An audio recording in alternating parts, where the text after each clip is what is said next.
You know what I want for Christmas this year? A follow. A subscribe on Twitch.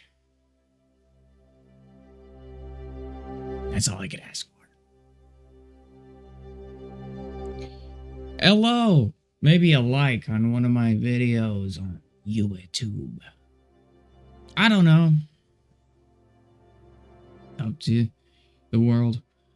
Hi. I had a really long day yesterday. There was a lot of stuff going on.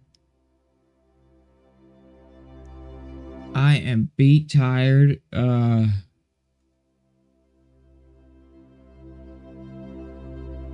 so tired.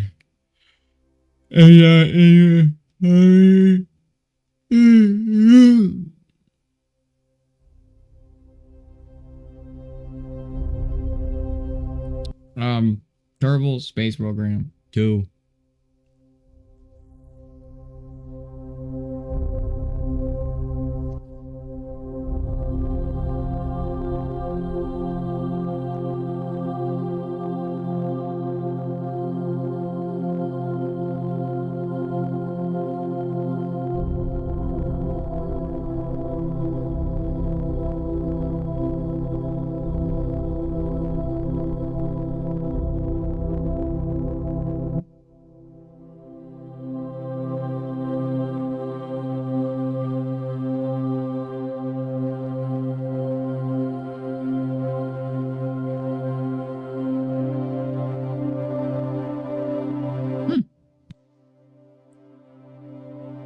Sorry, I'm still waking up.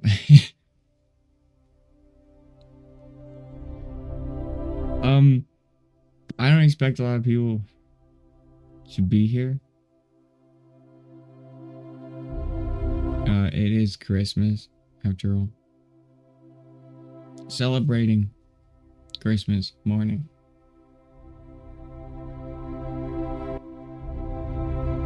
All over the world. How the hell did you get that thing to orbit, dude?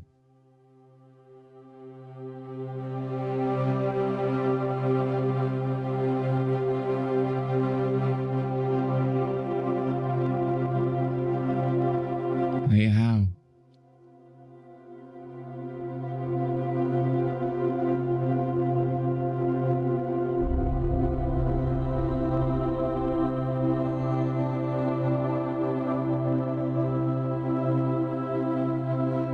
There's just no way that that thing sits in Kerbal orbit without flipping and going everywhere.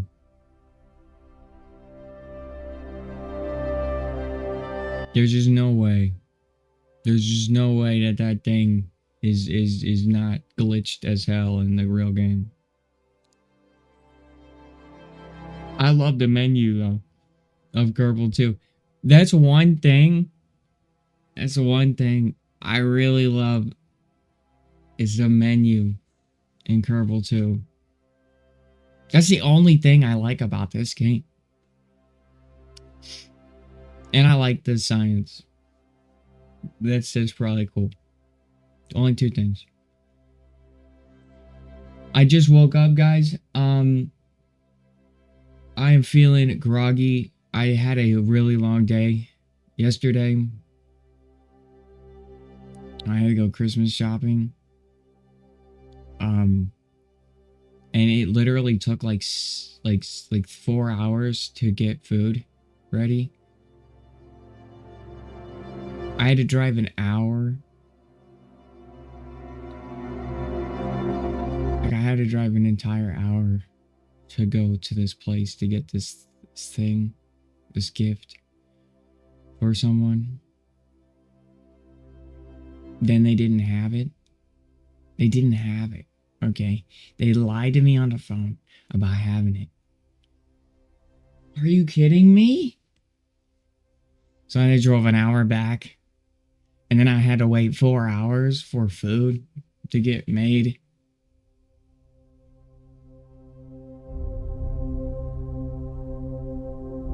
And then I stayed up for 24 hours that day. I woke up at midnight and stayed up until 7 p.m. Midnight to 7 p.m. the next day. It was like 24, 25 hours.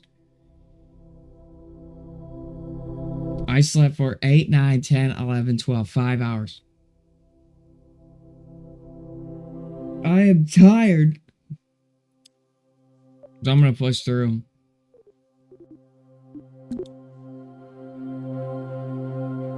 I have caffeine though.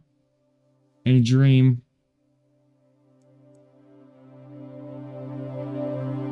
I want to thank everybody on Twitch for the raid.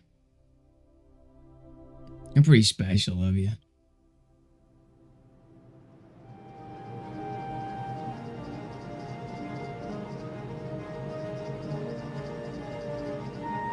That's not good. That's glitched.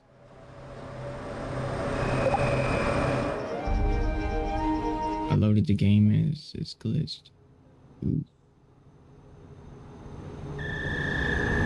So I was able to, on some off and on time, fix the rocket. Fix my Duna rocket.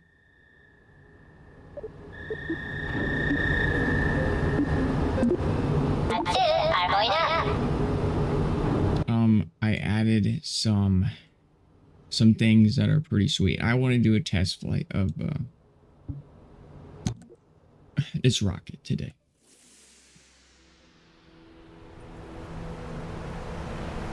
Why are we wiggling?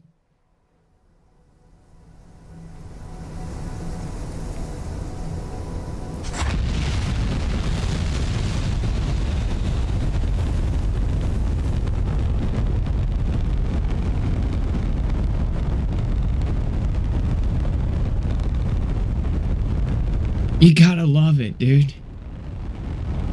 It looks so good.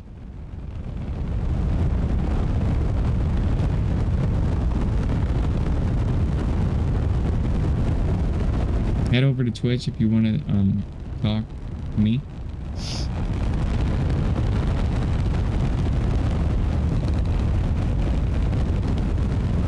If you're on YouTube.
Beautiful.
Okay. Well, we've added some weight and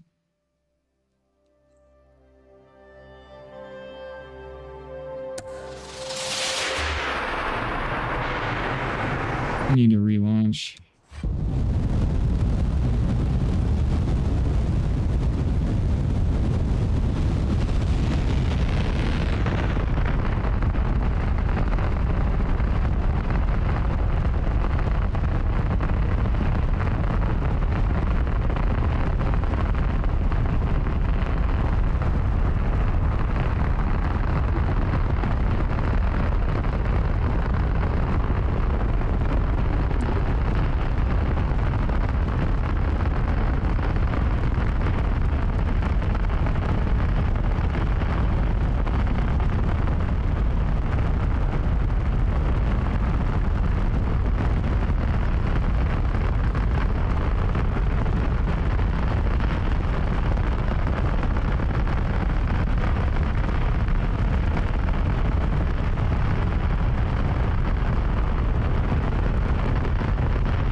To infinity and beyond, bro.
Winner, winner, chicken dinner. Let's get a donut.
We have an encounter with Eve.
Okay, we have an encounter with Eve.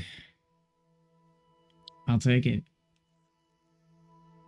We'll try to get an Eve landing.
Okay.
Planet, get closer, please.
Come on.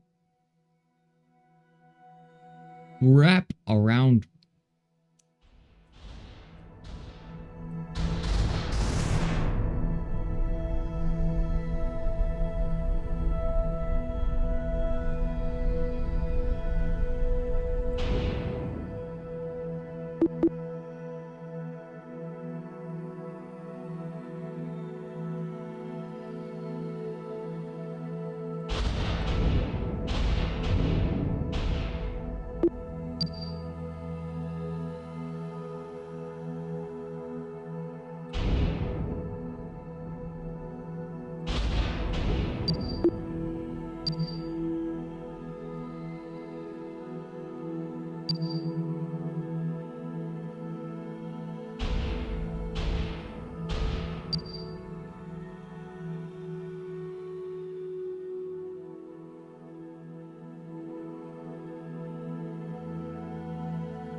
Ooh, that's just awesome. I did that all from Carbon. I'm goaded, dude. I'm goaded. All right.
I told you I'd get it to E eventually. It's just about the time in which I launched is all that mattered.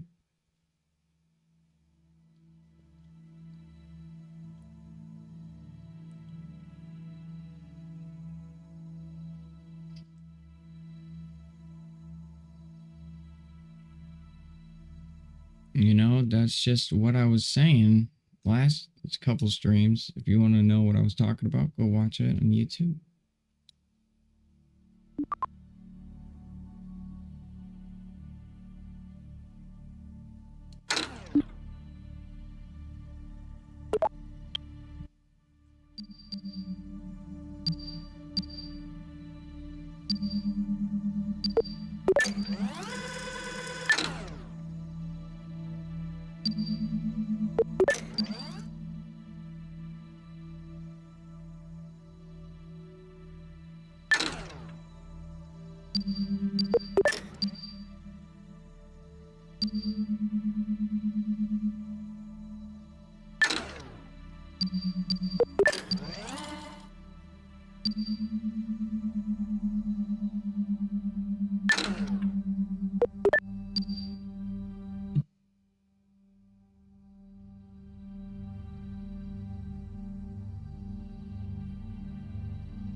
I have to, I have to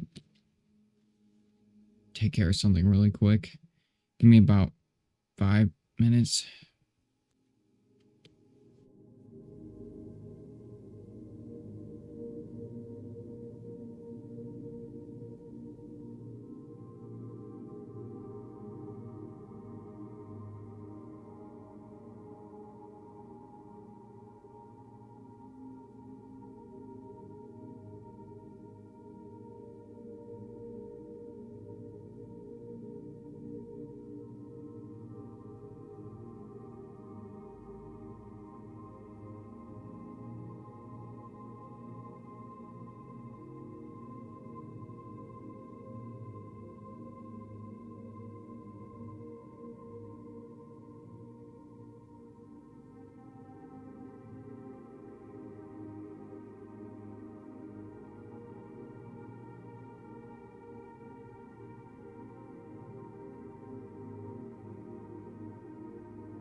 Sorry about that, guys. I had an emergency with my health. I had to take about 30 minutes or so to figure out how to get me fixed.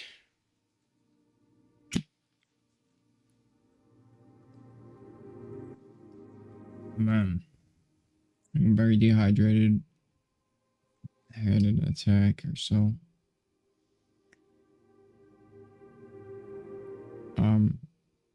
I might not.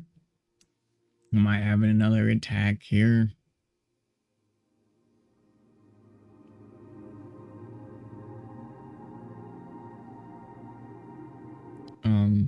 If I do, I will just probably end the stream until I'm done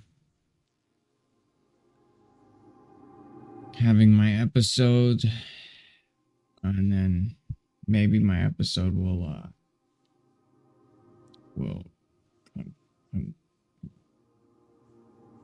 go away.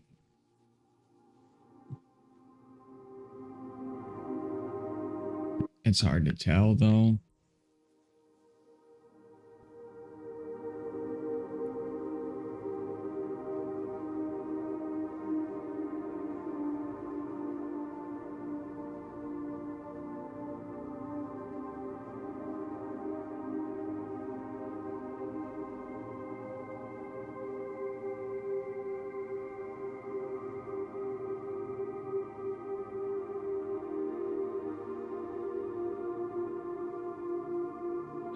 Okay.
I want to hit that atmosphere, man.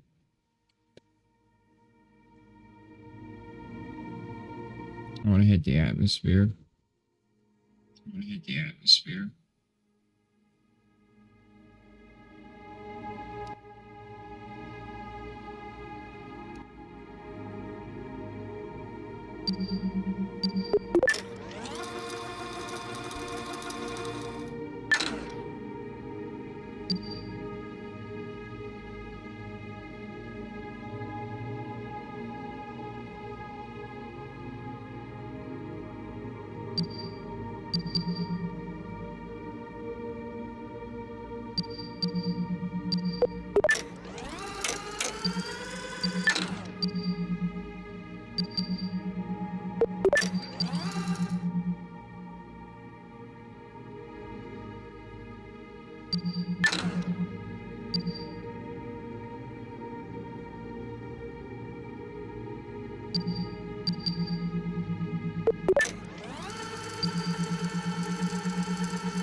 Eve, man, Eve is crazy. It's like hitting a wall of.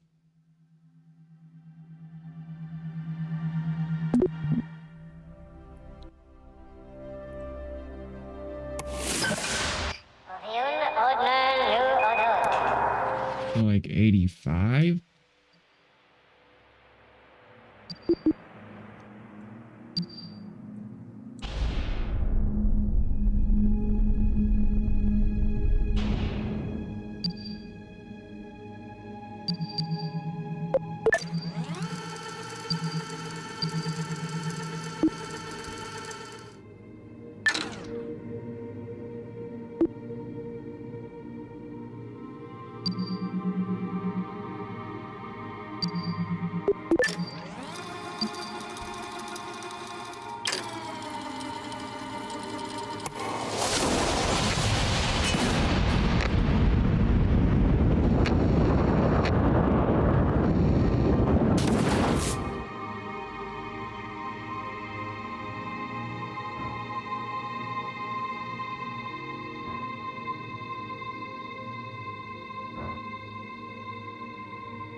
$86.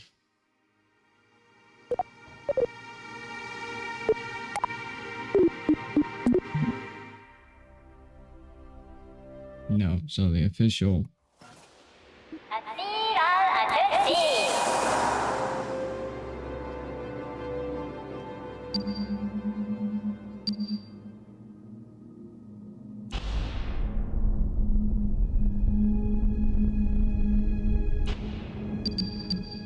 86.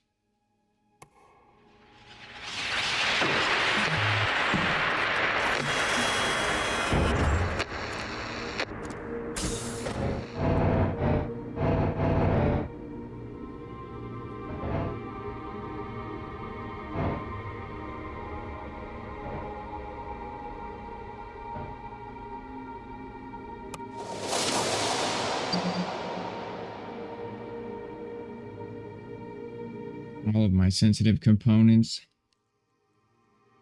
are going to get literally like eviscerated right now.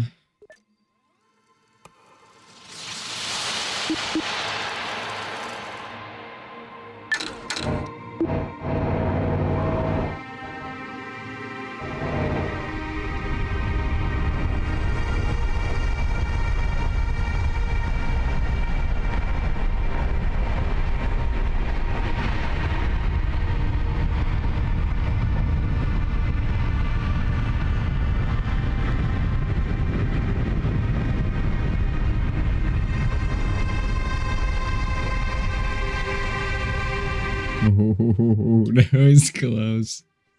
That was close.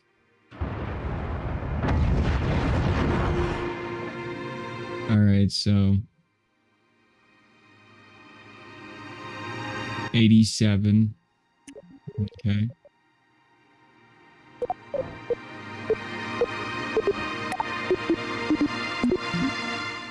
I'm gonna try 87. All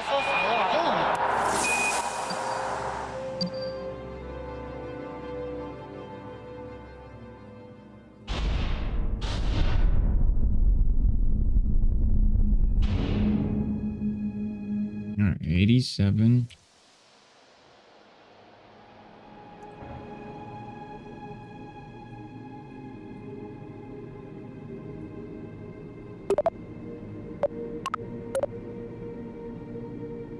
Techno freak.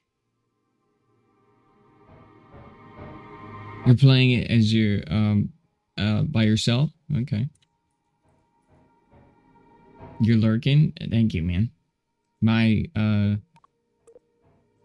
groups just my solar panels are gonna get fried now because the game just, you know.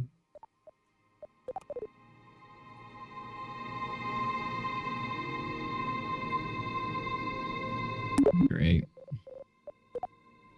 All right, hold on. None of my action groups work.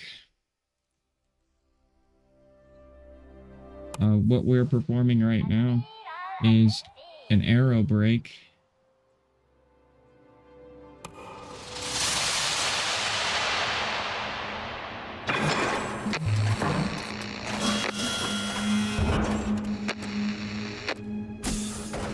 And we're going to perform the arrow break at 87.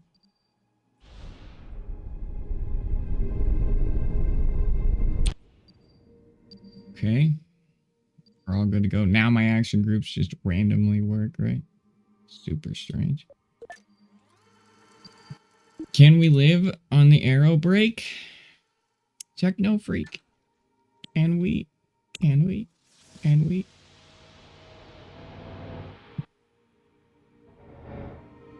We're trying 87. I had a little medical emergency, guys. I was AFK for a while.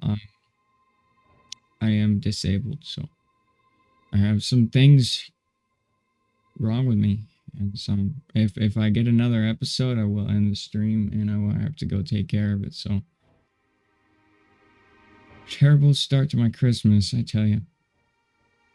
I hope it's done. I hope we're done, and I hope it's done for today. All right, 87. Can we live through this arrow break?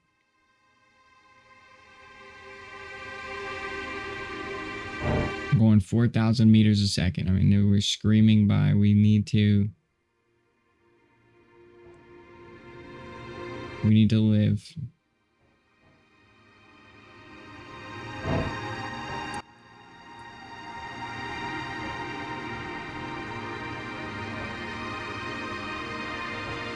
So all I ask is to live.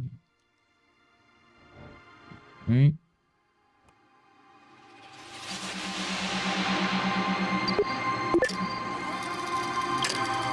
Here we go.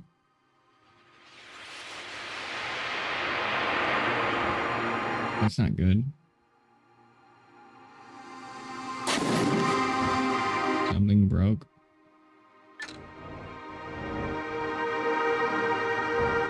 I don't know what just broke. Something broke. It goes one of my antennas. It's okay. We have 2 more antennas. That's why we have backups of everything, right? It's why you have backups of everything. That is literally Space Travel 101.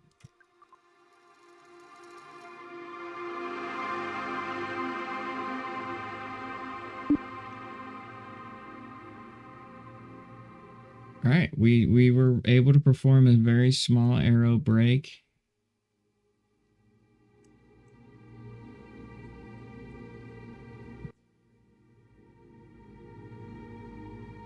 And we're gonna perform another one until we can just slow down enough to land. This should, yes, that changed. So as we hit the atmosphere, it causes us to slow down. We don't have to use fuel. It's 509 now.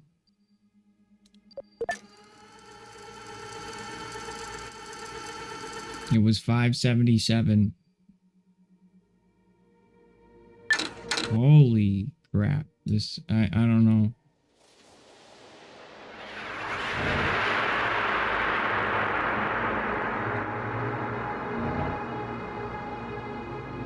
All right. We're going 4,200. Yeah, that's another antenna is gonna go now.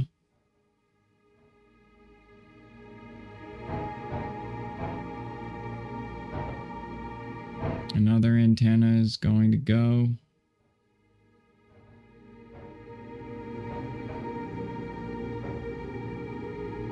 We might live. Come on, don't break.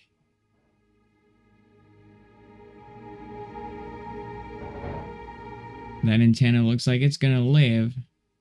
So basically, as molecules hit the of the atmosphere are hitting the aircraft as we're going super fast, and those molecules are damaging components on my craft, right? So when you have damaging molecules smashing into things because you're going 4,000 meters a second,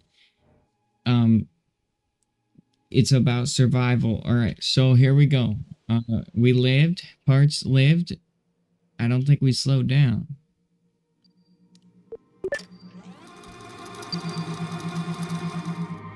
I don't think we slowed down that time. Why didn't we slow down? We're circularizing. Here, 5074. We need to remember that. Can we hit another aero brake? Or did it just adjust its orbit now and launch me out of the atmosphere? Yeah, it did. I unfortunately aero broke so well that it put me back into the atmosphere. Great. Now we're no longer slowing down. Here's what we're going to do.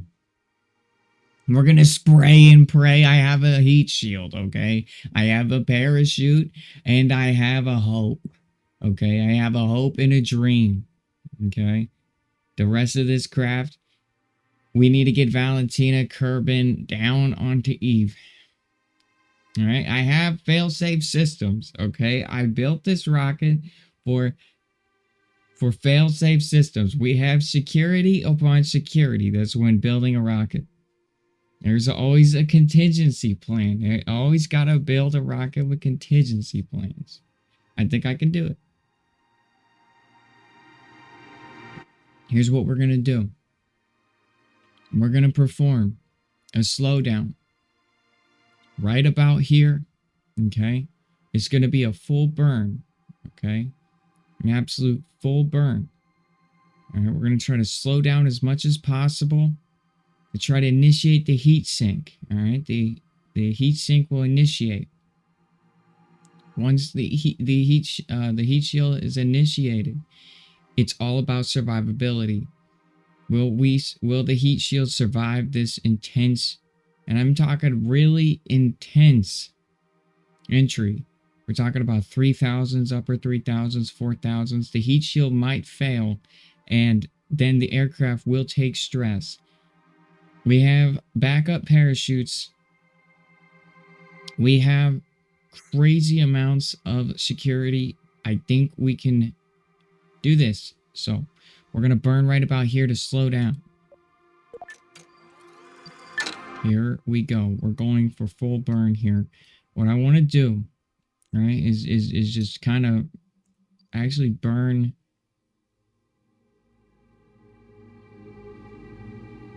Kind of want to burn. I want to burn. Where do I want to burn? Let's burn.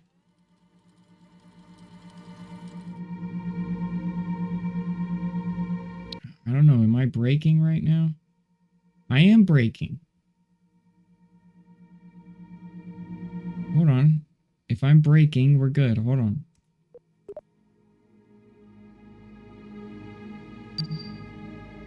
.054. It's a slow brake. Yeah, okay. Hold on. I want to see if I'm braking.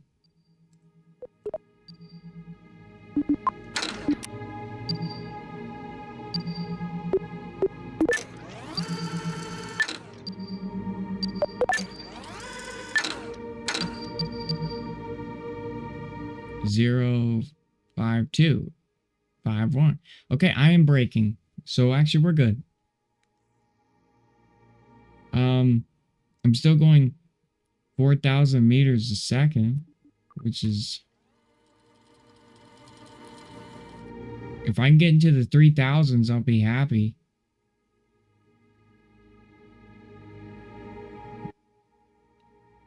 I'll be happy. Okay, I've slowed down to 2000s. We're at 2100, right? You can see our speed there is decreasing. And this is, as we're decreasing, this is going down. So yeah, our braking is working. All right, we might be able to land. It'll take a minute because we're going to have to do a lot of these passes, right? I'm just touching the atmosphere enough to slow down. Here we go. Time warp to this point. Let's time warp to this point.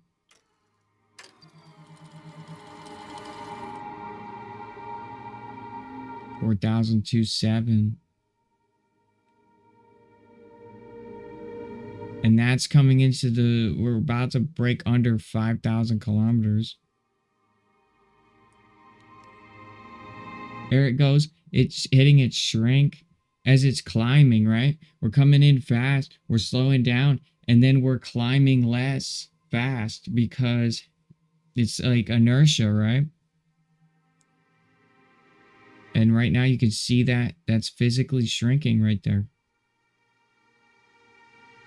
The number's not changing, but the circle is physically shrinking. I don't get what's up with that. What's up with that? That's strange. Maybe we broke the game.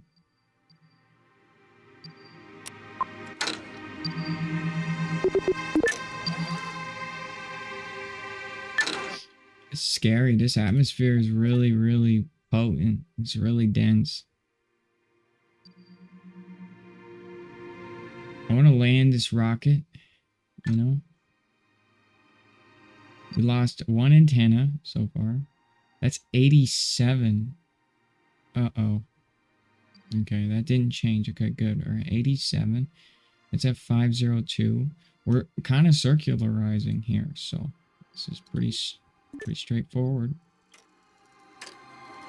My heat shield is facing towards the planet, so make sure that the heat shield is something broke.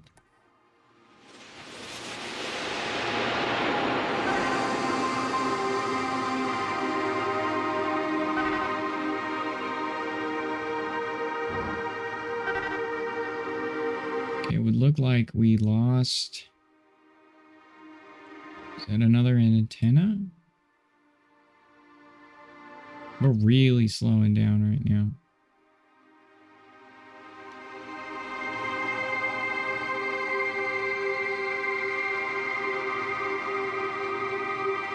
Ooh, this fuel tank is taking a hit. We're at 3,000. We broke to 3,000. So that's a big break right there. We did a big chunk right there. That was oh my. That was like a whole kilometer of braking. And my gyro stabilizer just broke? I think so. I think my gyro stabilizer might have just broke. It's all right. Guess what? I have backup gyro stabilizers, right? You know, we have backups of everything. Gyro stabilizer has just broke. I want to make sure though. Okay, yeah. So one of our gyro stabilizers has just broke.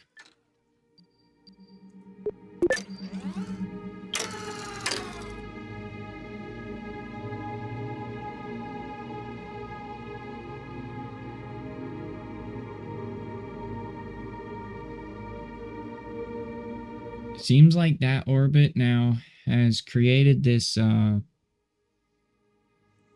pretty terrible like reorbit, right? So our orbit's like going like this, and then it's going up like this. So it's gonna kind of go like up.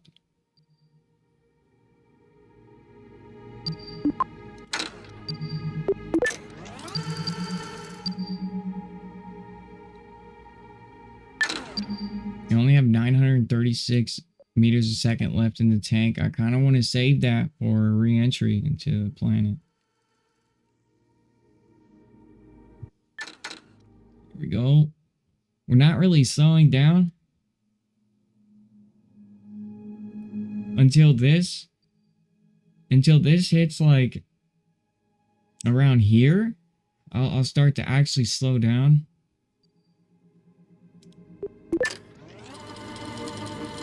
So the orbit's kind of gonna start stabilizing, and it's gonna destabilize. And I gotta make sure that I live on that orbit destabilization. So it's stabilized now, where I'm just kind of zooming in a perfect speed. All right, we need to do a recharge out here.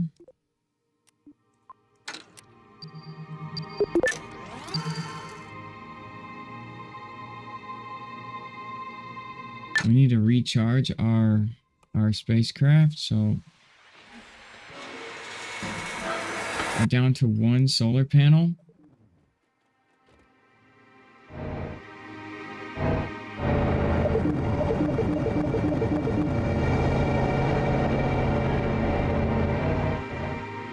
Okay, we have stabilized. We have a recharge now.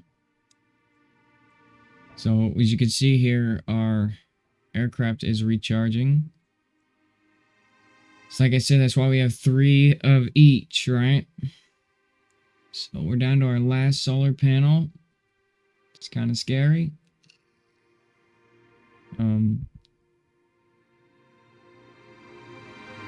Valentina, I'm gonna get you down there. Don't worry. I'm gonna try my best. Once we're fully recharged, I will retract the solar panel.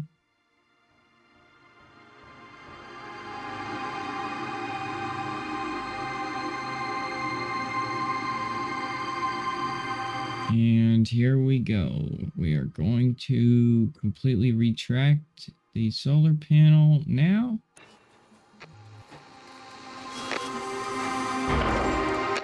Okay. All of my ladders have lived, which is kind of hilarious. And I also set, if you can look at this, I have set these action groups to have these ladders. So if I need to do a spacewalk or whatever, I can do so. Maybe one day they're gonna add like repairability, going out and repairing parts or something with engineering compartments with engineering tools or something, you know?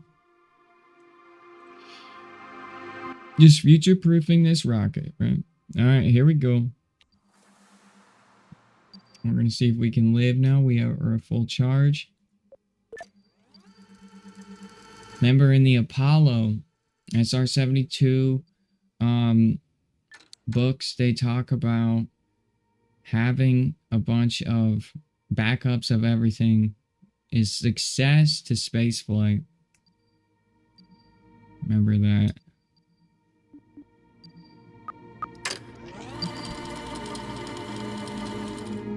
Here we go. We're at 495.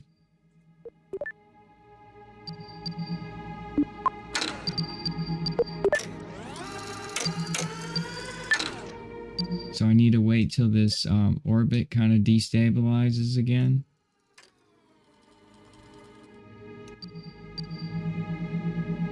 There we go. Our orbit is now destabilizing. This is where it gets dangerous.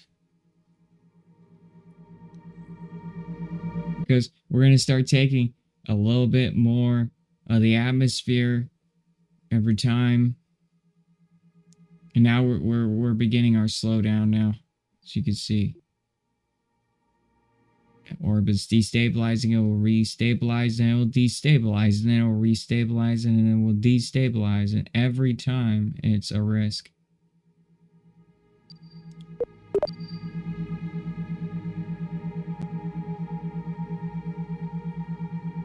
I'm gonna go ahead and save the game here just in case I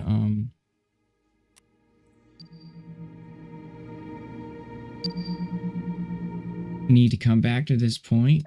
Alright. Yeah, that orbit is getting smaller and smaller. That's great.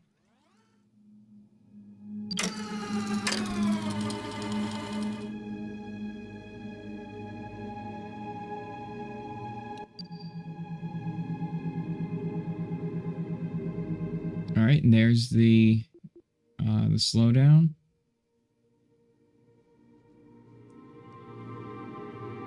Alright.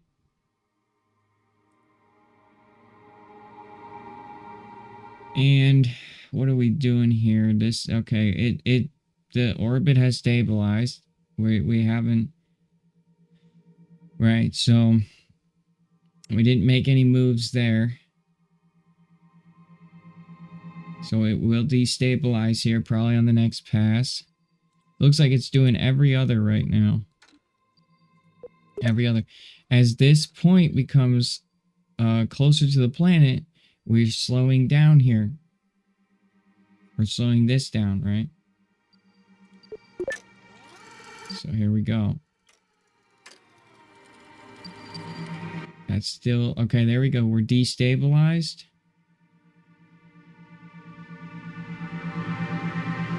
And that's going to cause us to go down a couple.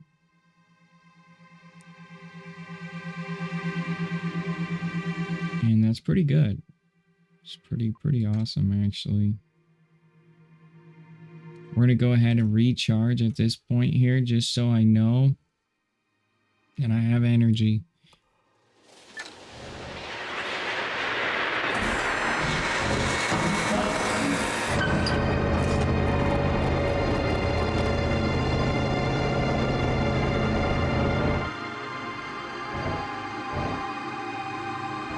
And I'm putting these wings out, right? To just kind of catch the atmosphere to try to slow me down a little bit, right?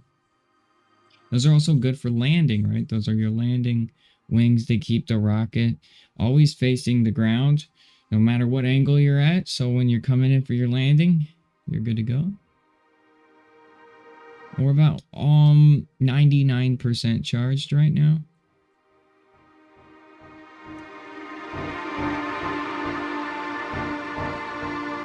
Don't want those components to touch the atmosphere. They could totally just get ripped right off the aircraft, right? So you want to definitely bring all those components in and make sure that they are concealed and covered and protected while we make our next pass.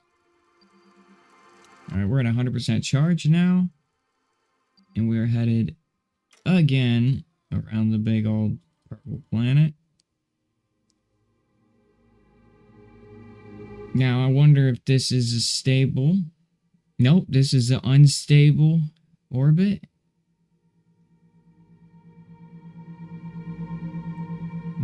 But it's not super unstable, which is good. It means I'm gonna live. If that, like I said, once that, that other line gets closer to the planet, I will get slower around the planet.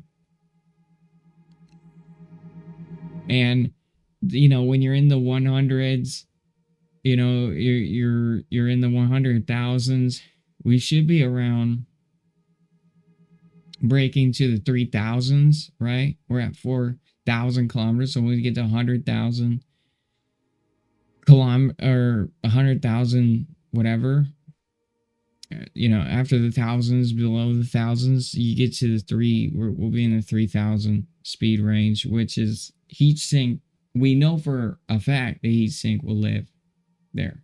We don't have risk at that point, right? My goal though is to land the rocket with its legs.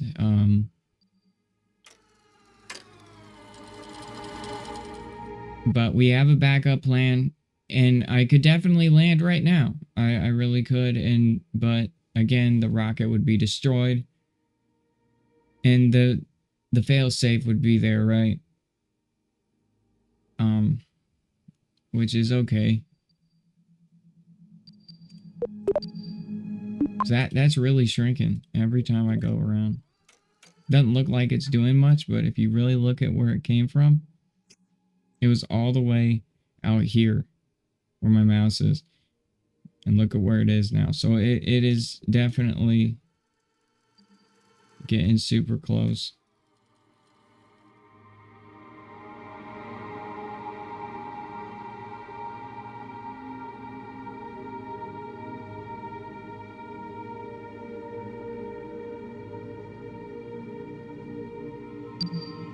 And that looks like we're at 4,108. Or sorry, 815.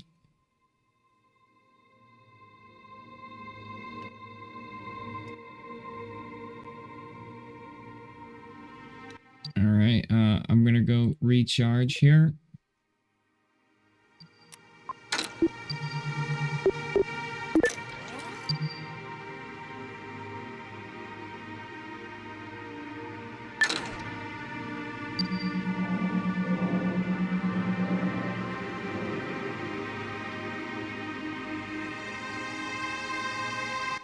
I could collect some science right now. Might as well. Let's go ahead and collect some science. Let's do a crew observation for 200 science. We earned 200 science. Let's go ahead and transmit all of that data. That's going to cost me...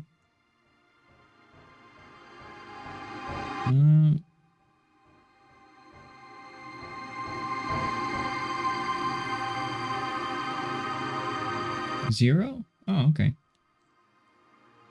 All right. Data transfer.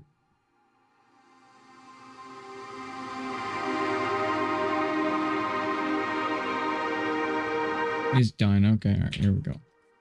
All right, let's close it up. All right, going in for our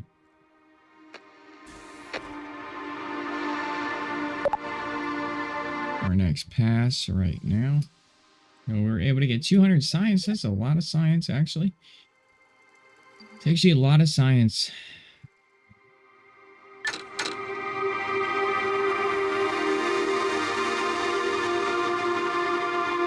Once we survive this pass, I will save the game one more time. So if we ever hit a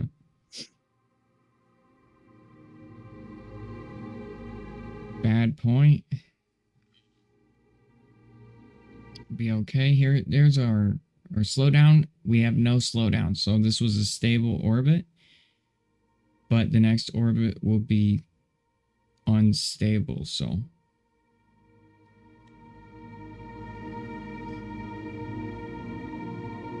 Alright, let's go ahead and save the game. And let's go over here.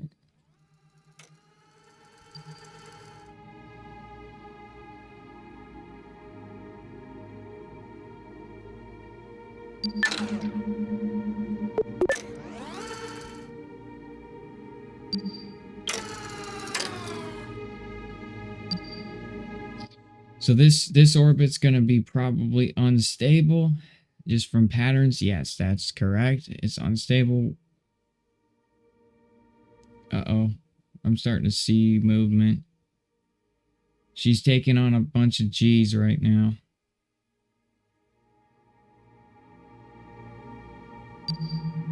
Alright, so the orbit is now stabilizing.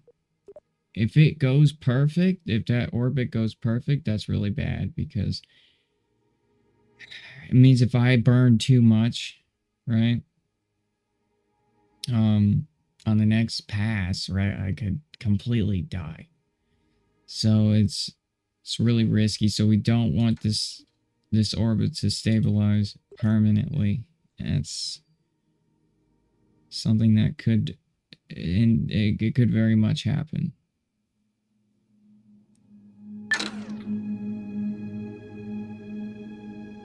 What do you mean celestial body? I'm nowhere near the celestial body. Try again, game.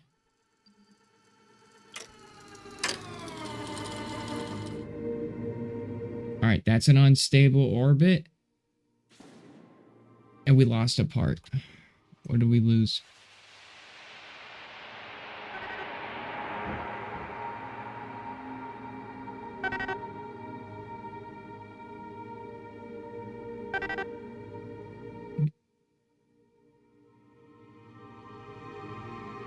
I think we lost a solar panel. Yes, we did. That means we do not have any more ability to recharge the spacecraft. We're going to do a systems check here outside here. And we're going to try to plan our next move, because if we lost our solar panel, it means we can't recharge. If we do not have electricity, we cannot control the aircraft on the re-entry point, which is not good. So we're going to need to figure that out. We're going to go ahead and disable SAS for now to preserve electricity, and we're going to do a systems check here. And it would appear that all of our solar panels are completely gone. So here we go. This is it. We're coming in for re-entry. We about have half a battery left. This is all systems fail. This is code red. This is critical. We are systems critical. All right. Re-enabling SAS. Not yet. We're going to time warp to about this point right here. Okay. When we get really, really fast. All right. Sorry. When we get very, very slow. We're going to re-enable SAS. Okay. We're going 2,000 right now. This is perfect time to burn. We're going really slow. We want to keep going as much, you know, whatever. You know, you're going slow at this point, right? So you're really going to drastically change. All right. We're going to do a full burn. Okay. We're doing a full burn. And we're going to completely empty out the tanks. All right. This should... thrust limiter up to 100%. We're going to completely empty out the tanks.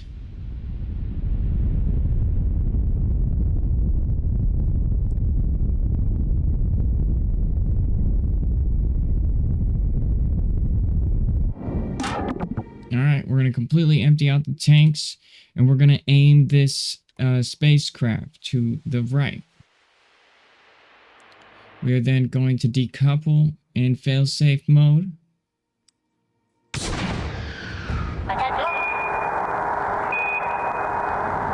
We are then going to change this to be facing towards the planet. And now, ladies and gentlemen, this is where we pray. Prayers are, needed right now. We're going to arm all the parachutes. And we're going to pray that Valentina lives. Here we go.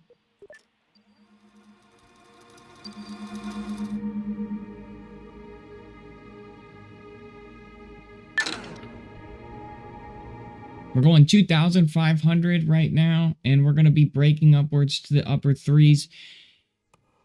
The heat shield really needs to do its thing.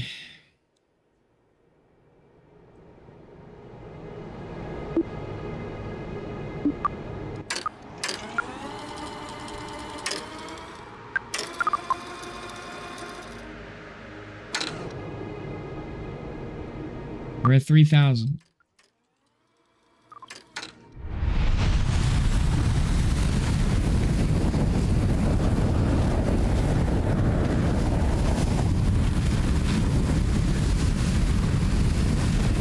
The heat shield is working. We're at 2,000. 1,000. Shoots are deployed. Shoots are deployed.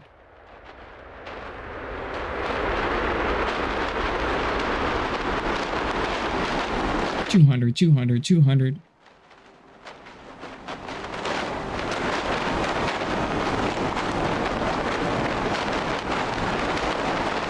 It costs nothing to add fail-safes to your rocket.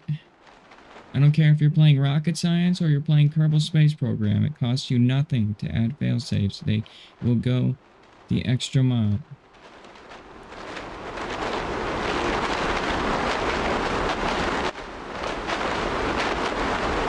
And fast forward time here.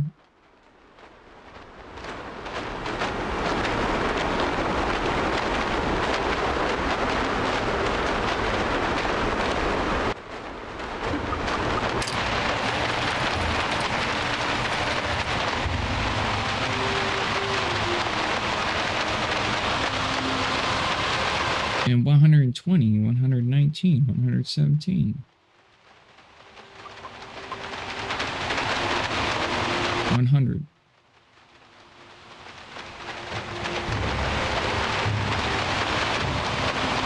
Looks like we're not going to be landing in the ocean, which is great. I don't want to land in the ocean. Actually, I don't know that. The cloud cover for this planet is humongous, actually. And purple clouds. I'm going through the purple clouds now.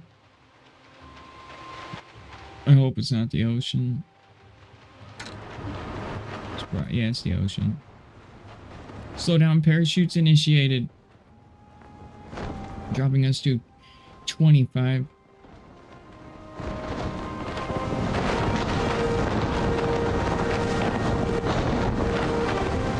Looks like we're going to be landing in a desert. Or the mountain range.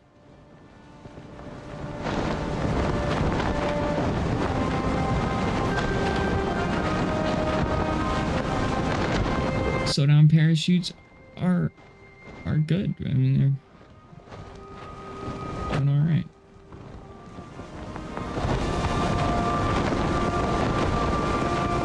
Eve.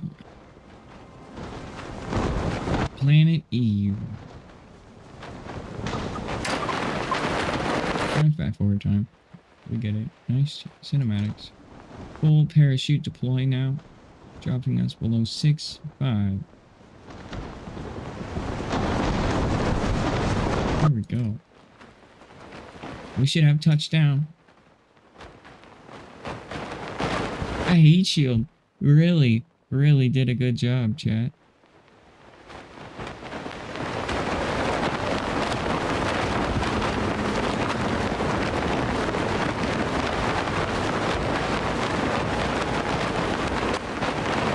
Absolutely stunning. I think we'll make it.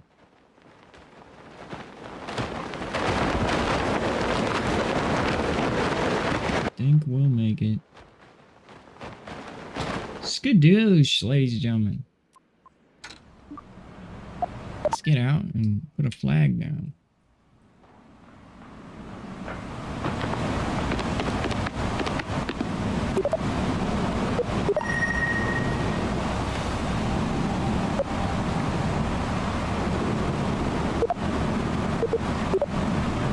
Correct.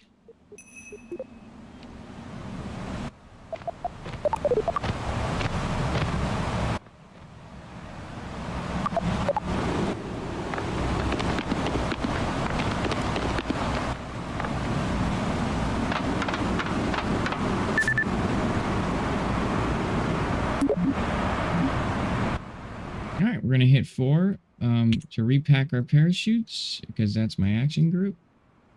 And now she just sits in her little spaceship and watch us not be able to transmit any of this. Yeah, we have no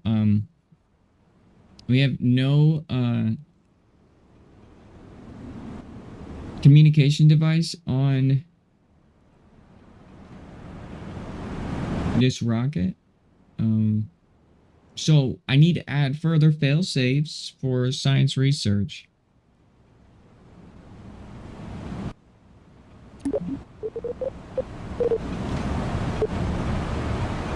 We'll go to mission control. So it looks like we need to add a couple more fail safes to the rocket. We need to add additional antennas. We need to add an additional battery, and we need to add an additional solar panel, right? So for backup communications, so we can at least get as much science on all of these as much as possible. We just got looking inward done. That's 3,000 science.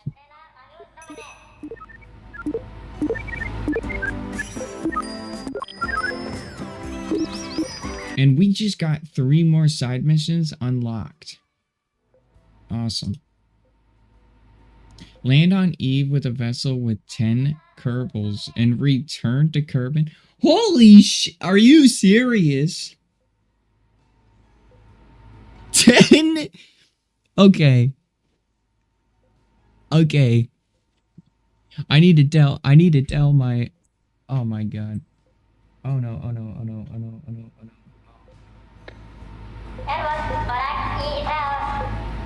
No, guys, my...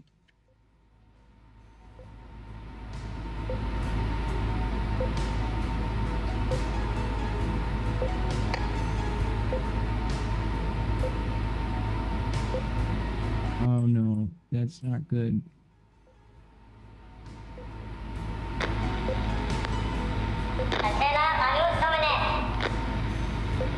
Oh no, one of my headset wires caught in my wheel of my chair, dude. Like in the wheel. Okay, I was able to dislodge it. Well, at least I still have sound. So. Bro, I'm tired of that happening. I'm gonna just move this wire over there. Okay, anyway. It happens all the time. It's really annoying. Okay, so that's insane. I'm gonna screenshot this because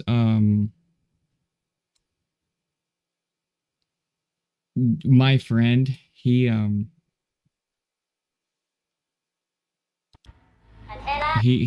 gonna lose his mind over that. I'm gonna DM him that right now.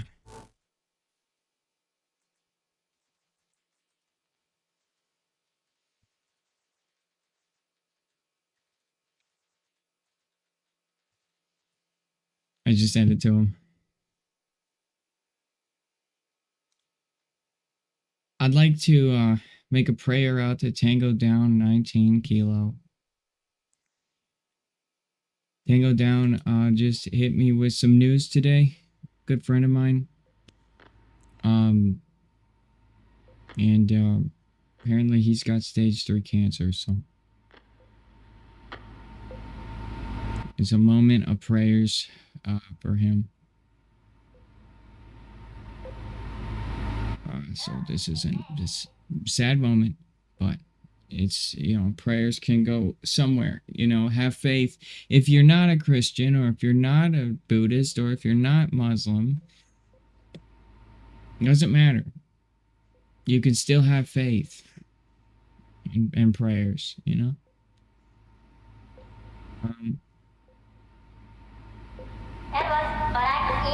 It's really sad,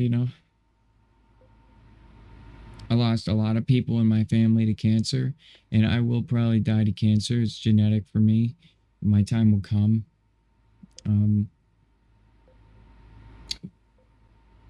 But it's just so sad every time. What a great landing. We got 3,000 science. Let's check it out. Let's get a little bit more positive.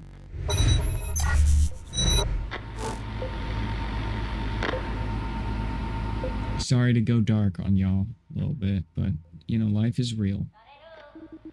All right, right here. Perform an environmental survey experiment on Gilly.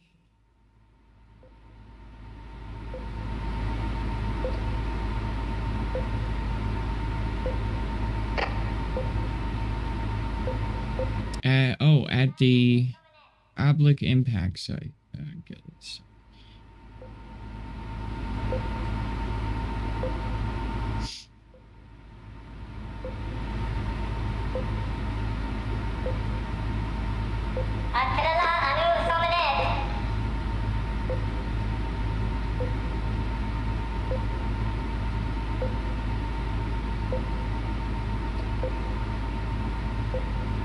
All right, we have Mo Hole in 1.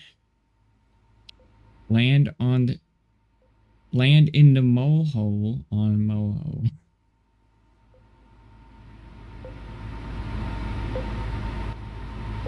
Interesting wording.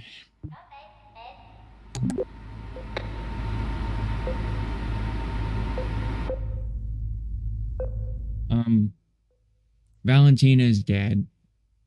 She's dead. I mean, Eve is an unforgiving planet that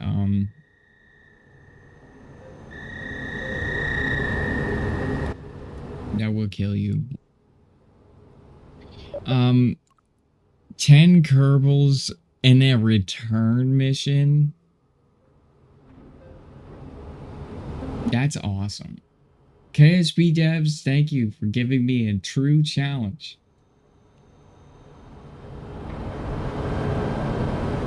Truly, thank you. Arduino rocket was able to go to Eve, guys.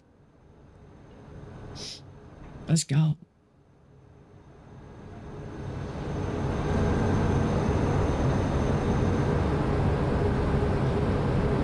Awesome.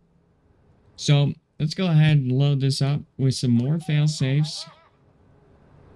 I really like this rocket. I want to make it really good. So need some electricity here. Let's do about 6 of these backups.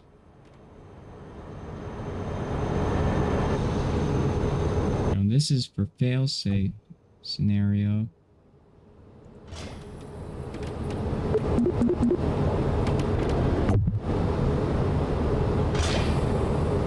Now, see, I kind of want to be strategic because I don't want my RCS to damage my my craft, you know.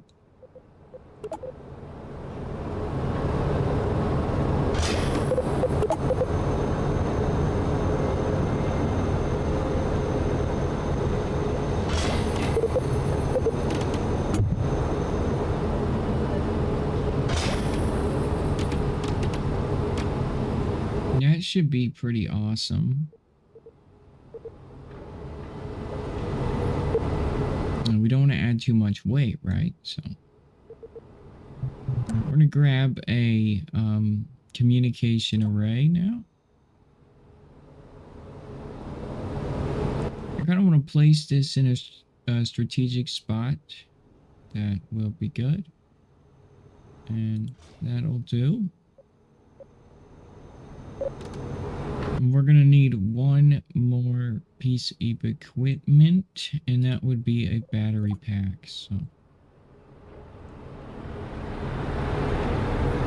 kind of want to tuck that battery pack somewhere decent. I kind of want it to be out of the way. I want a lot of resource power. You know, we need at least 3 battery backups, you know.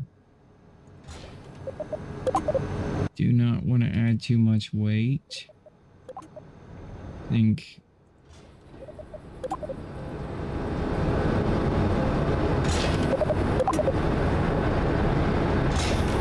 that should be good.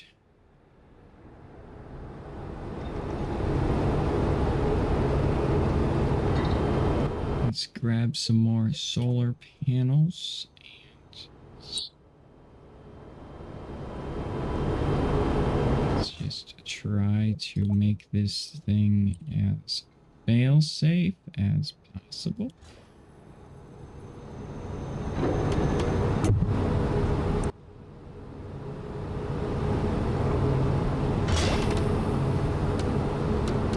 Let's keep it symmetrical, shall we? And we're going to need one more antenna, right? Because we have to make sure that we are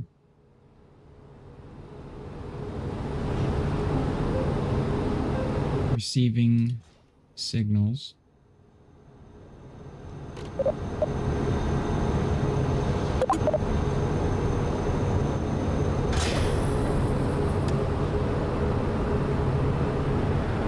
That's as fail-safe as it possibly gets, guys.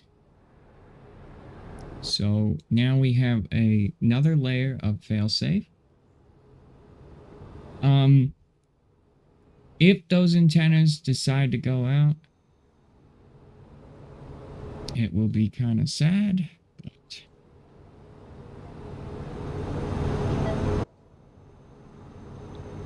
we have backups. And if all communication is lost with the vessel, right? If all communication is completely lost with the vessel, we can still have at least a backup, right? So say the heat shield eats this. We can have a backup of these antennas. And the reason that these antennas are good is what we'll do is we'll take a communication satellite to the planet that we're trying to communicate to. And these antennas will then communicate to that satellite. And then that satellite will then communicate back to Kerbin. And so we can transmit data. That if for instance we lose complete communication. So beautiful upgrades to the rocket. It looks amazing. You know, we still need to make this thing more efficient as the time goes on. And I did unlock, I believe, bigger fuel cells. So the bottom stages, yeah, the bottom stages can definitely get upgrades.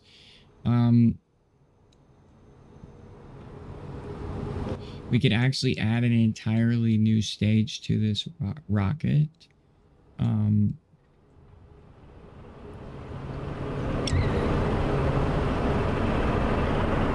we could make it very tall. I mean, we could make the most ultimate rocket.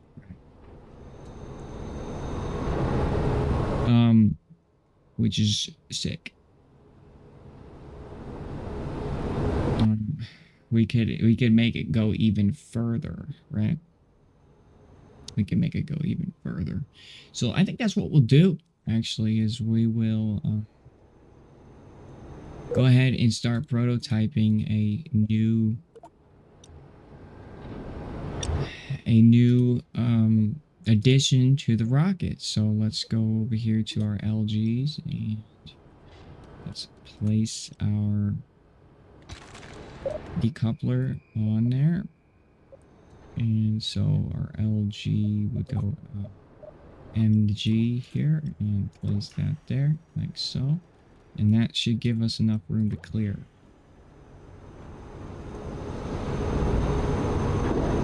So it'll go decouple 5. There we go. And now this is where we get a big bossy stage down here, right? We want a stage of absolute fuel. Absolute fuel. And I want to go so far. And I'm thinking we're going to go 8. We're going to go 8 of these suckers.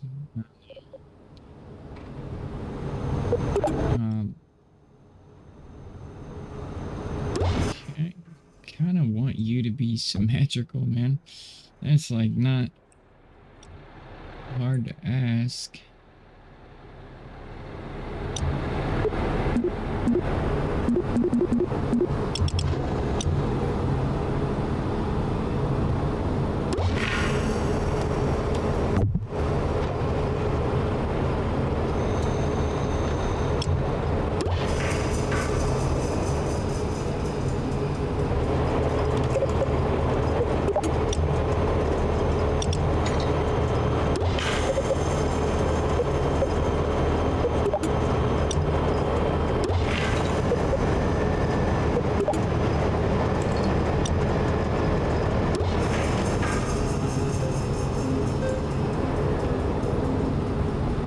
Boy, that's a lot of meters a second, is what that is.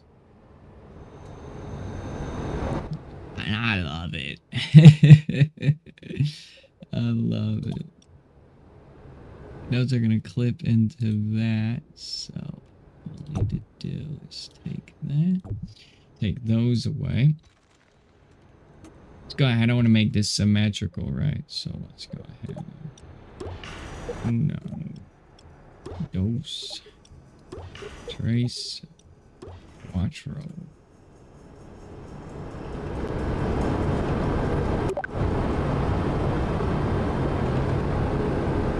Yeah. 1, 2, 3, 4, 5, 6, 7, 8. Put 8 of you. Like that. But first I want to complete the cell.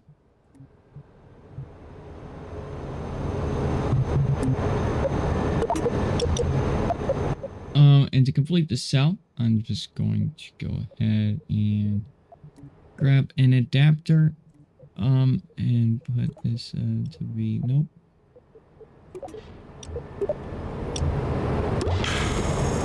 Yep, and then we'll do one more like such.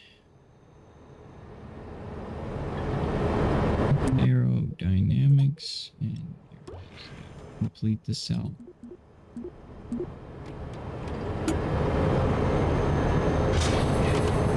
There we go. That completes the cell. This rocket is a straight up rocket. It will go straight up. There's no point for it to get orbit. It doesn't need it. This sucker, 5. Alright. We're gonna need as much as humanly possible. TWR, so 0.63 TWR. 0.8. Okay. That's in vacuum and atmosphere. It is 0.71 in atmosphere. Okay, so we're going to take all 9 of these rockets and we're going to add another fuel cone thing. And we're gonna just give us an opportunity here to make more power.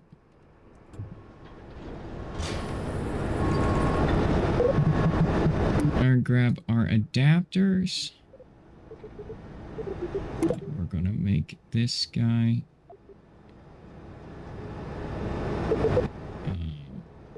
Sorry.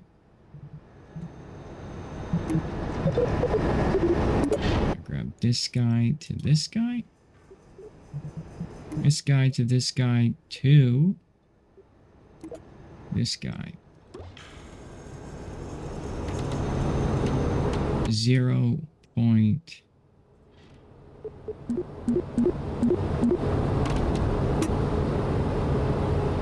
Perfect. That's 8. And there's another 8. That gives us a total of 17 with a 1.21 TWR with 5,000 meters a second.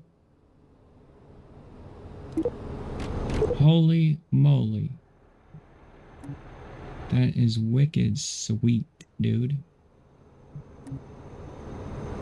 This rocket might be the coolest rocket I've ever made in Kerbal. Alright, so we're gonna grab this.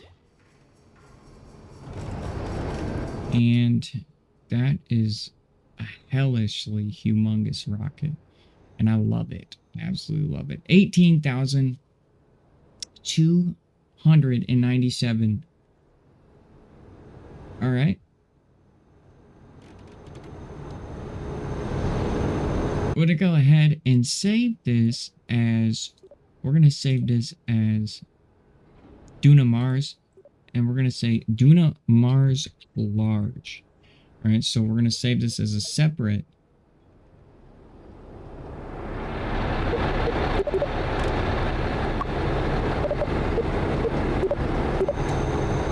Duna Mars Large.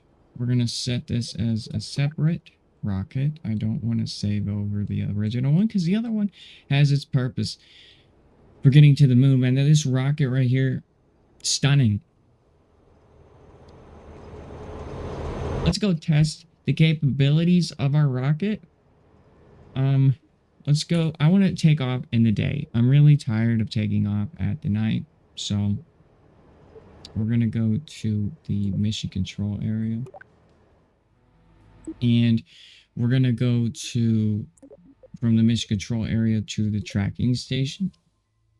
And once we go to the tracking station, we're then going to go to here, where we have Valentina. And we're going to go ahead and, unfortunately, Valentina took a sacrifice for us. I don't feel like going to go pick her up. So it's just not going to happen. Alright. So, we'll go back to Carbon. And we're going to go to our debris.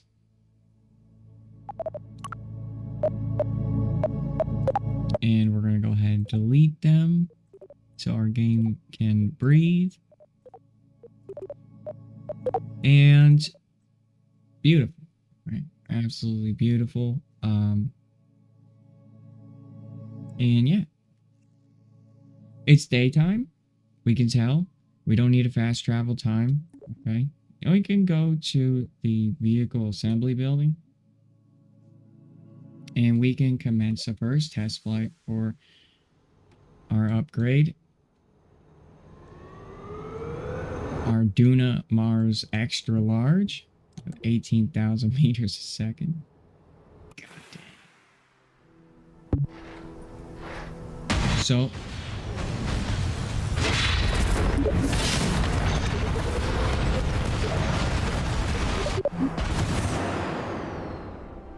we need to strut the rocket.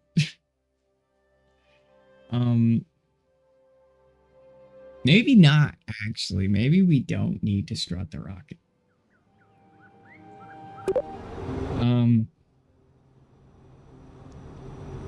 I don't want to strut the rocket right now. I don't feel like I want to. So I'm gonna go ahead and start off with just clamping. We're gonna just clamp the rocket down.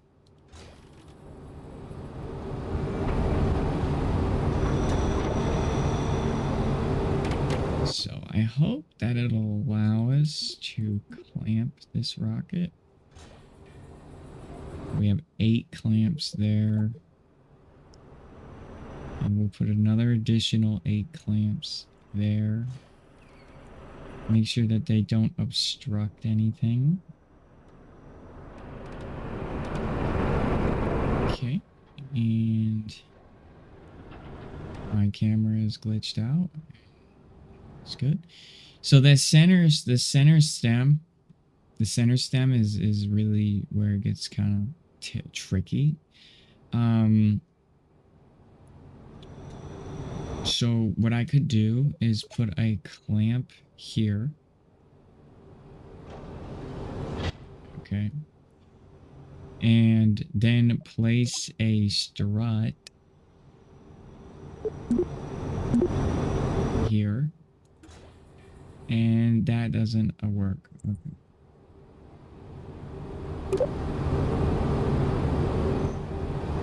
Okay, so the center stem could fall apart. That's something I really don't want to happen.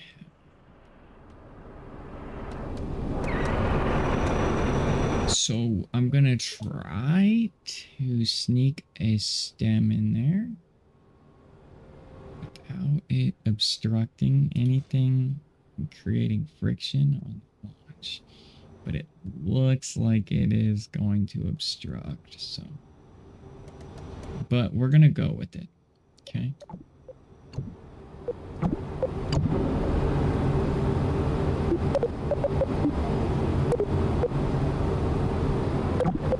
Go ahead and put those together, and I want to see this thing just stand.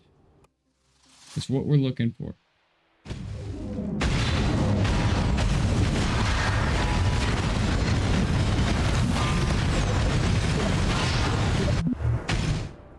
Obviously did not stand.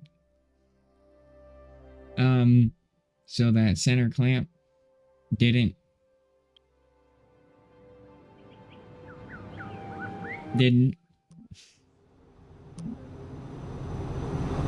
do anything. It's a lot of weight.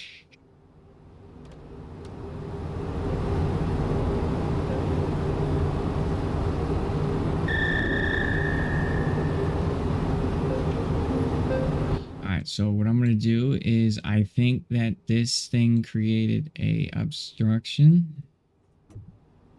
I'm going to delete it and hope that the center stem will hold.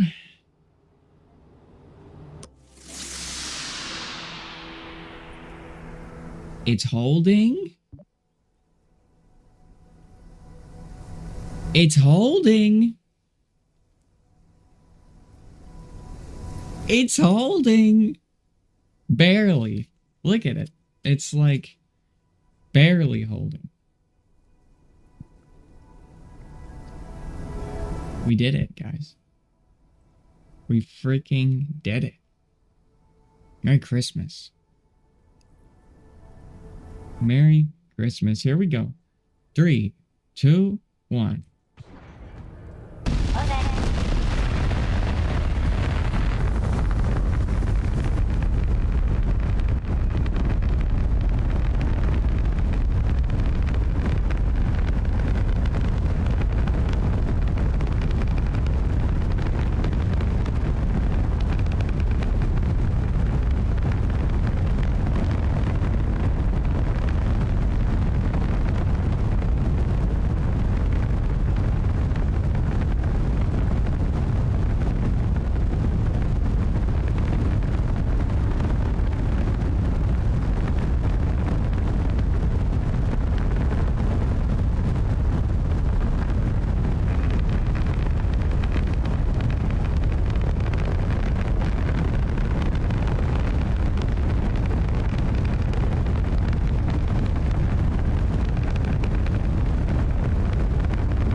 moly.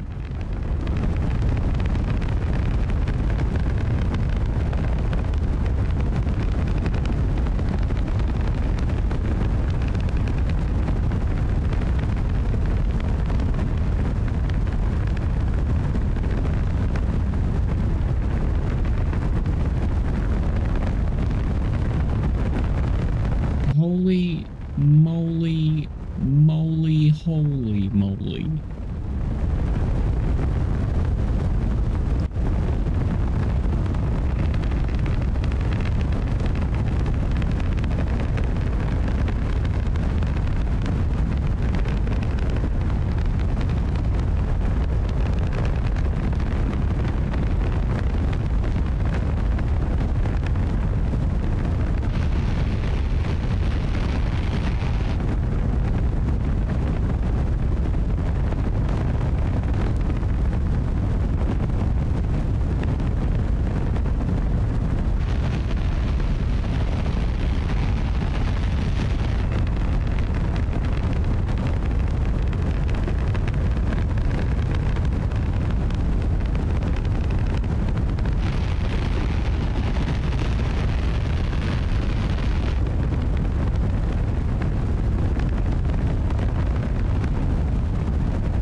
1,000?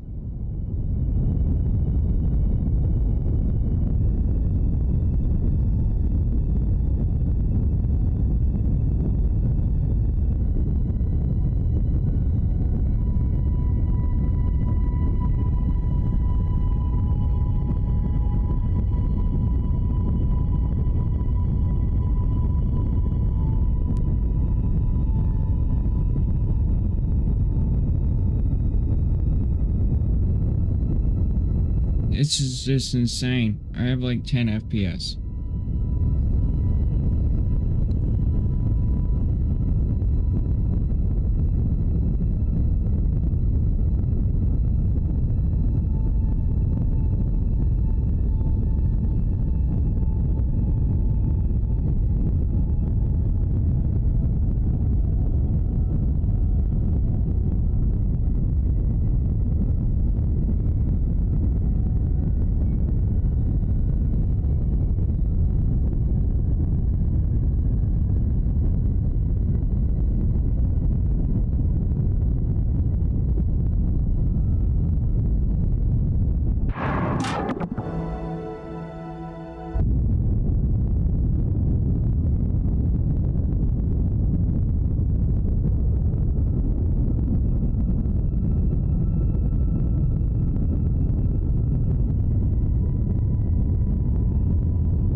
$4,916 is left. Wow. That launch was insane. I can't believe I pulled that off.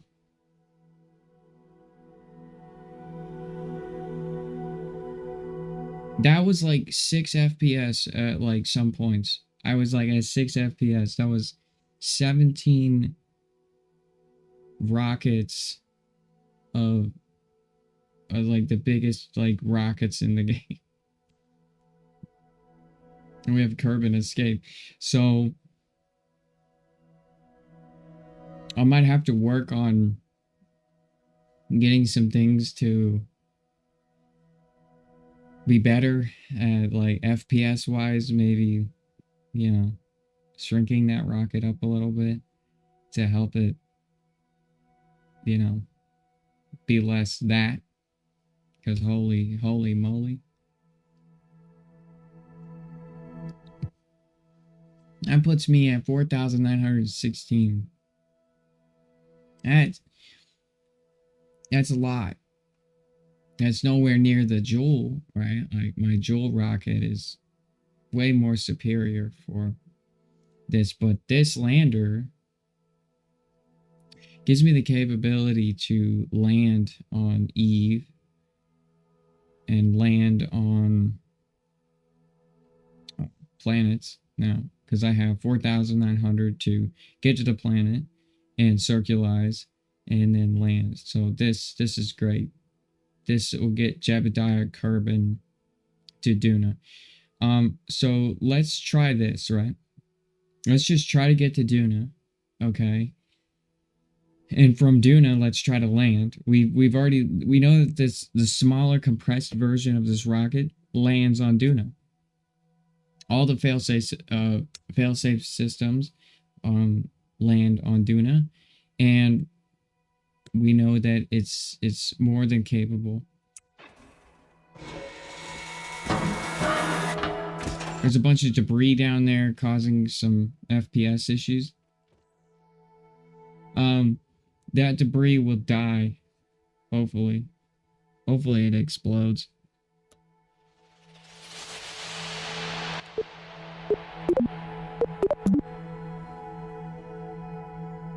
We have debris down here that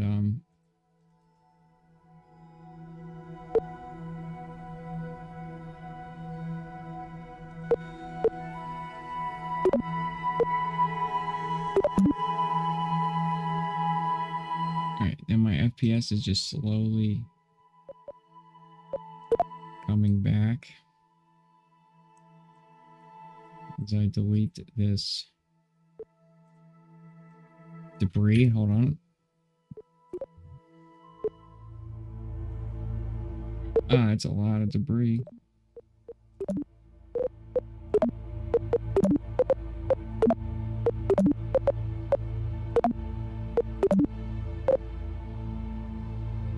Oh. So now I should have really great FPS. Yeah. Duna Mars large. I hit control, and now my FPS is back to normal.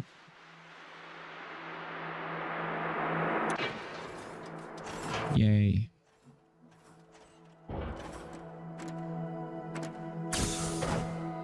Alright, our failsafe systems are all on board. Our groups work. And we are ready for Duna system check. What a launch, man. Alright, let's see if we can hit Duna right now before we go to the big old sun.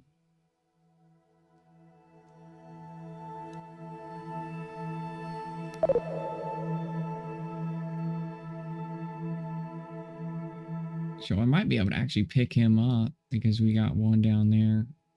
I don't know if I can make it back to the big old planet of Kerbin, but we'll see, right? So now we attempt to get an encounter.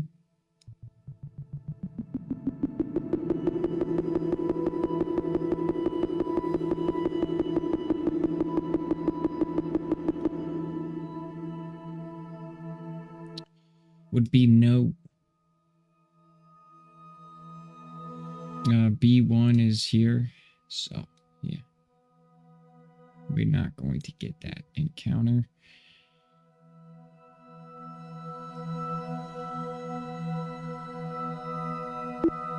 We might be able to...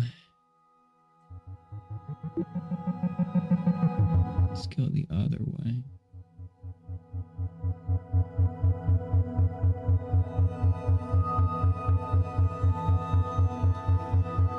Actually...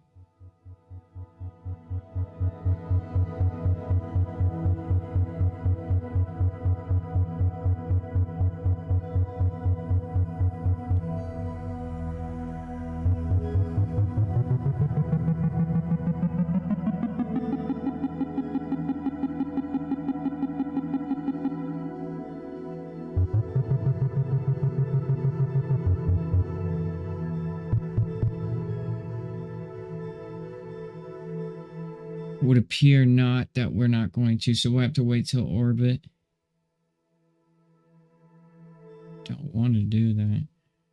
Really want to get one now. But that's life.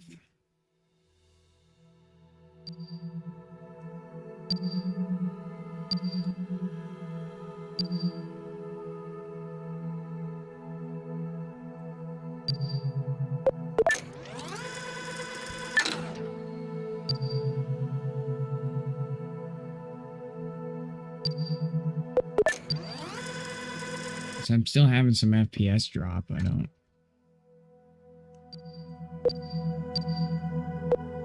I'm gonna try this. I'm gonna just hit F5 and then I'm gonna load the game.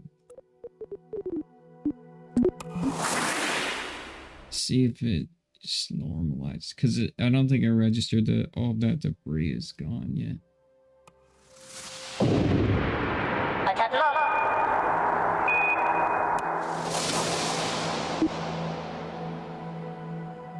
Yeah, there, I got FPS now.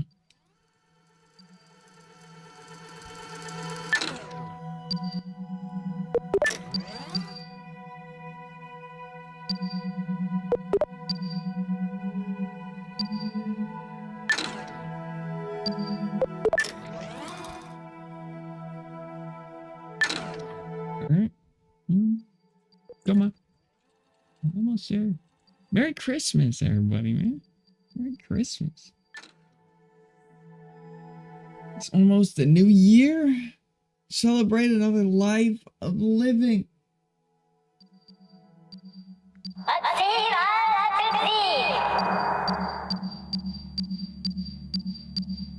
Sorry, I had to stretch. All right, here we go. Duna.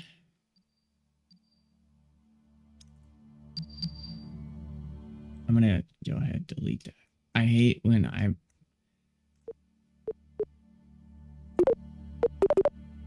There we go. It's better. All right. The game's just too early to leave stuff around.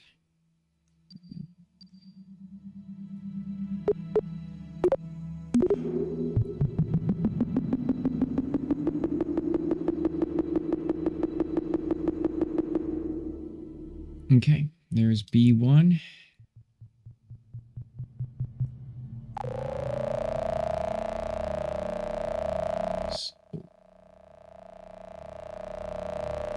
So right about there. B1 is the planet, by the way.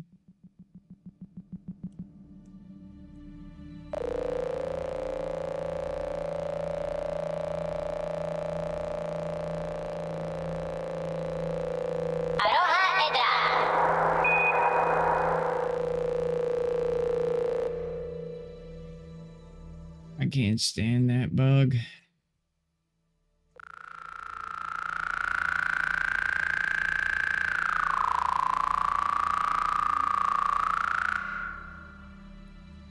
All right, we're gonna have to wait.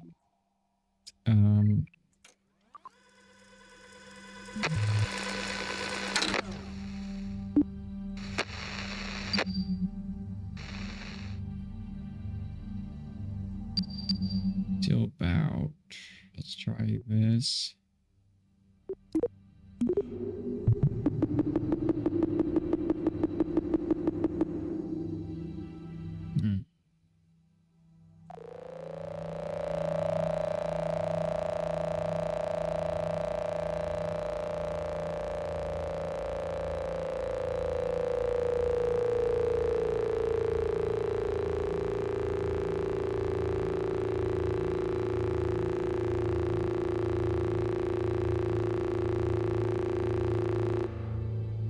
We have an encounter. So how do you get an encounter? You just stack your A1 and your B1 on top of each other, and then you just try to smudge them in.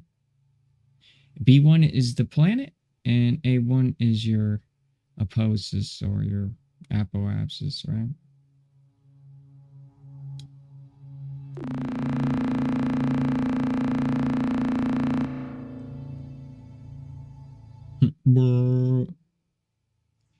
And that encounter is pretty good, actually, starting off.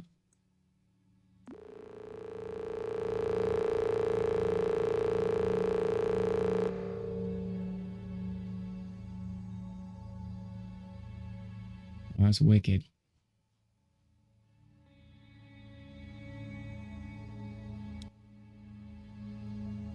I think that's good. That's going to cost me $935 to do. Say less. All right.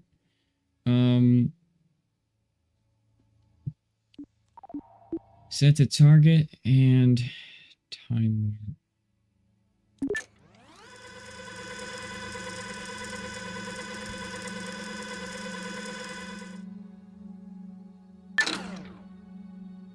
T minus 3 hours, so time warp. Oh, nope.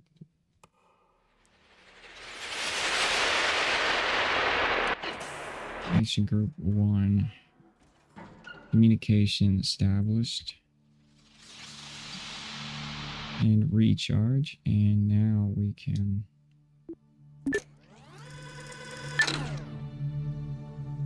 time warp.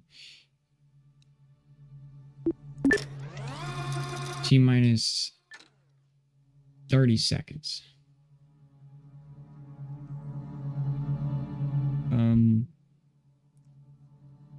That's so great. 4,000 to rip here.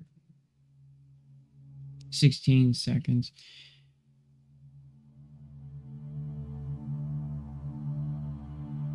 Eight, 7, 3, 2.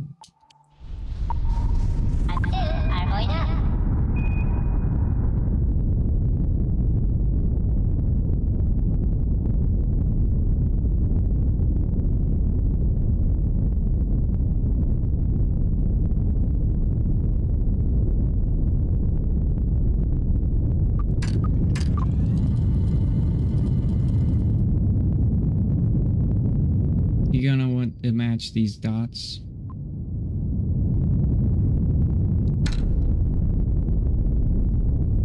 And when you get in close, you want to slow it down.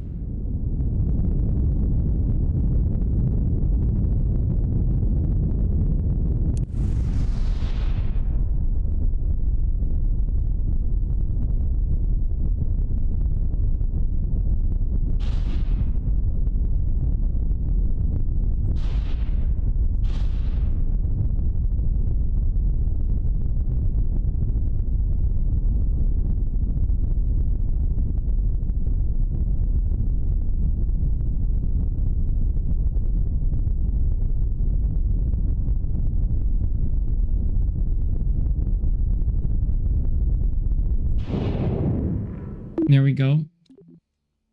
Now what we're going to do is you kind of want your line to be over the planet, okay? It's important, okay? I'm going to talk about this because a lot of people wonder how I do it. So get your encounter, you can't go this way. Like, you're not going to have enough fuel to be able to get to the planet. So what I like to do, right? And this is all STEM rocket science. It'll work, right? Same ideology will work, right? So you can do this in rocket science. You can do this in Kerbal. It doesn't matter. So go over the planet, okay? As close as over the planet as you can get, right? And then we set our, I think it either anti-normal or normal. Depends. All right. Let your rocket get to the point of normal or anti-normal.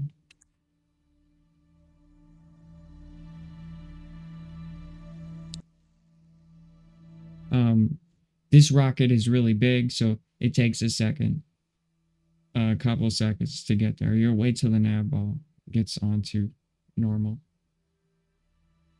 Smaller rockets will get there quicker, right? So then I'm going to turn RCS off so I don't, right? And then we're just going to give it, okay, that goes up, right? So now you know to do the opposite because we want to bring it down on top of the planet, right? You can't have your line here, okay? And go down.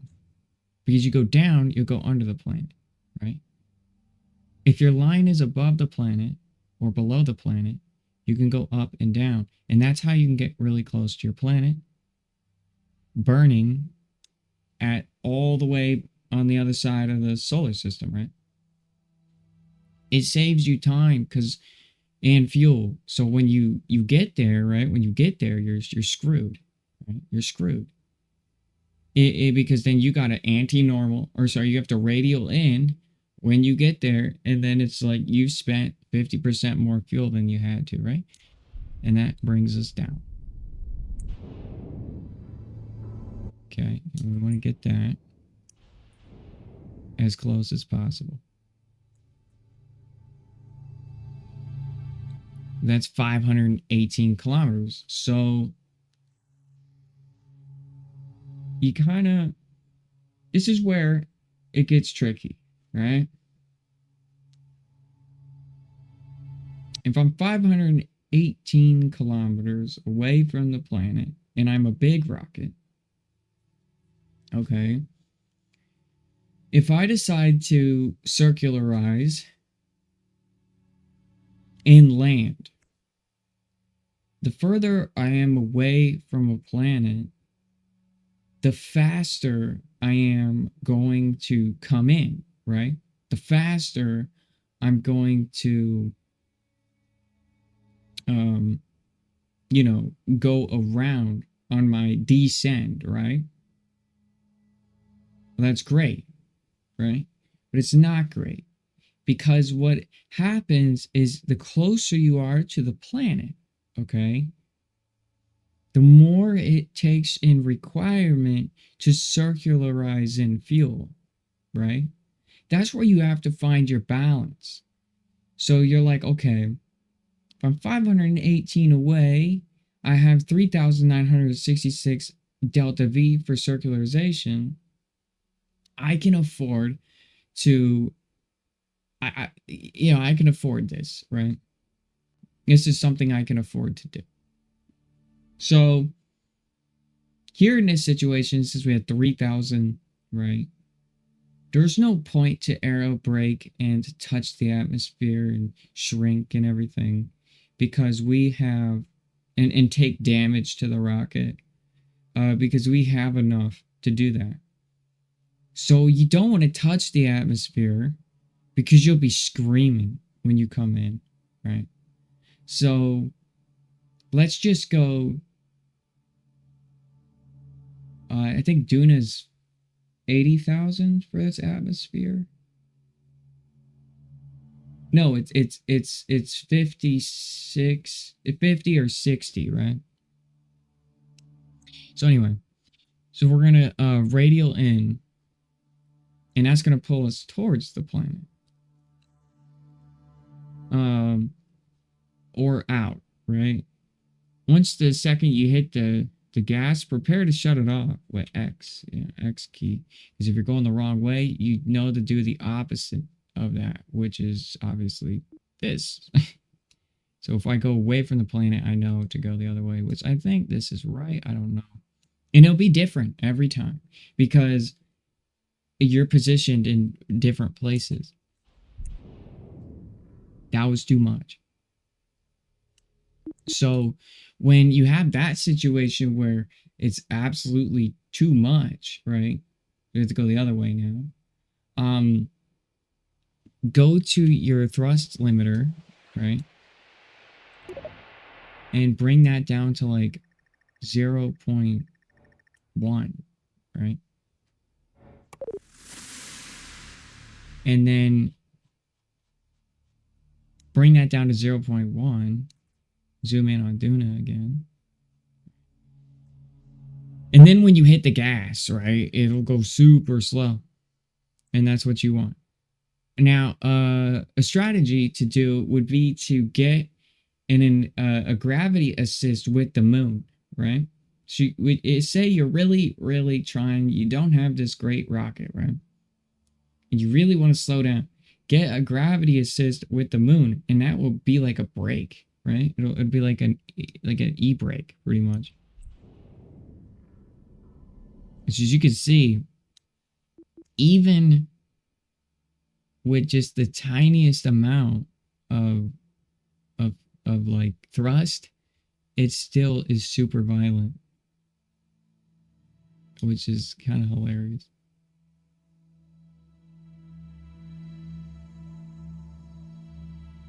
So I'm gonna just live with whatever I can get right now because I don't want to destroy my encounter, because we know it's very tacky.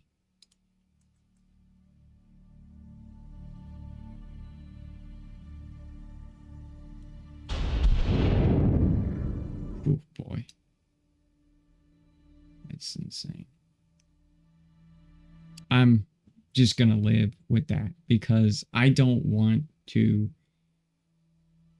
mess it up, right? So I know that this rocket's really powerful and its TWR is really great. So when I get there, I will radial in at like no cost and be able to do what I need to do. So the more powerful your engines, I could deactivate like 3 or 4 of my engines and get it perfectly, but this rocket is more than enough.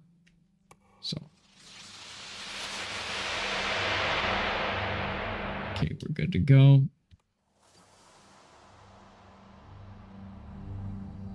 Now we can head to the planet.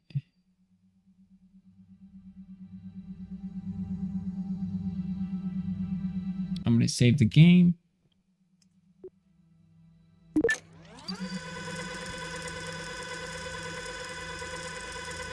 And that's why I saved the game. That's why I saved it, because that's the worst bug in this entire game, and they still need to fix it.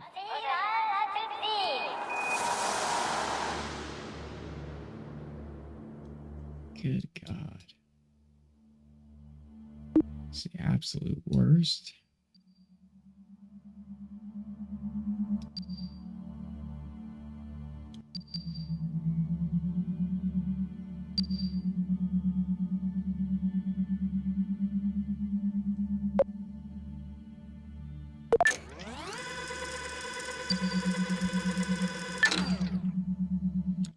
All right.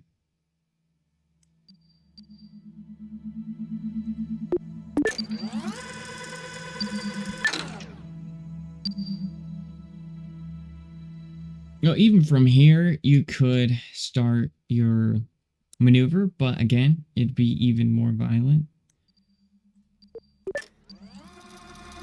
I'll save the game once I get into the planet's encounter.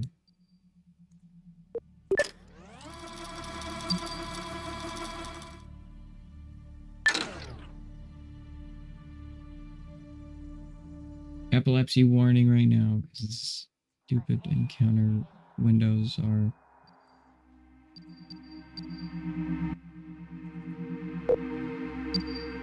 Alright, so we're going to radial in. So we're already set to radial in, which is good. So we'll set the radial in. And that's going to bring this towards the target, which is the planet. My rocket's taking its good old time.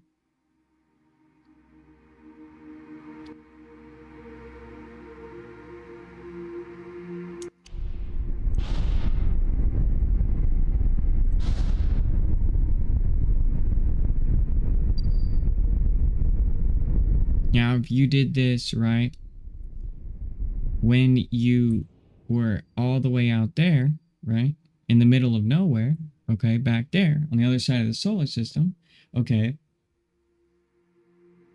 and you did it now, you would have to spend like 3 times the amount of fuel to get close to Duna, right? Or whatever target planet you're going for. So once you're radial in, you're going to go to retrograde. Okay. Think of retrograde as shrink. And there's a little X. The X goes inward, right? And then this goes away from the planet, right? So we need to shrink. We need to slow down so we can catch the orbit. You only want to slow down, okay? Beyond around this area, right? So if I slow down here, this would be for a landing course. So emergency landing, you would be before the periapsis, right? After would be I'm going for an orbit. So because your periapsis is also going to shrink and it's going to hit this side of the planet, right? Before, it's going to, this will never change. So you'll stay at 126. I'm going to time warp to about this point. Okay, I'm going to go and just see what kind of...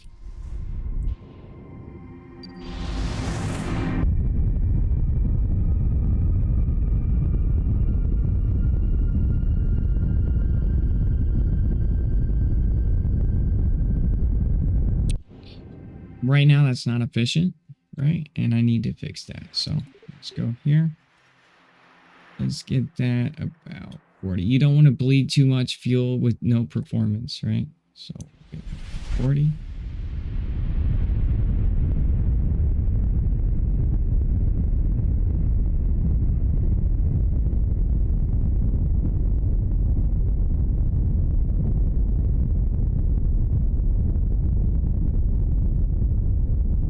That's gonna slowly do its thing.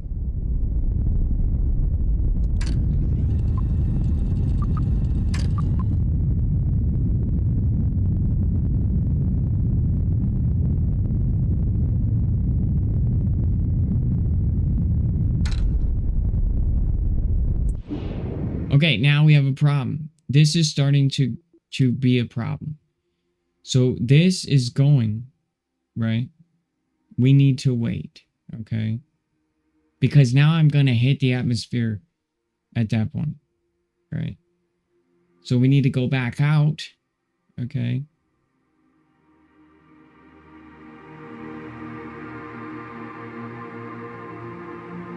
And we need to get that to about 90 or so. So we're going to go back out.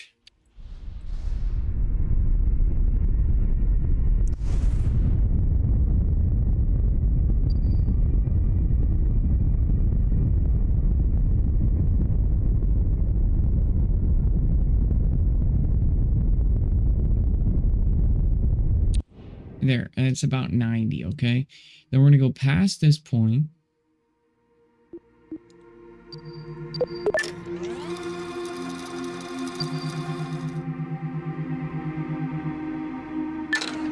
And then we're going to shrink.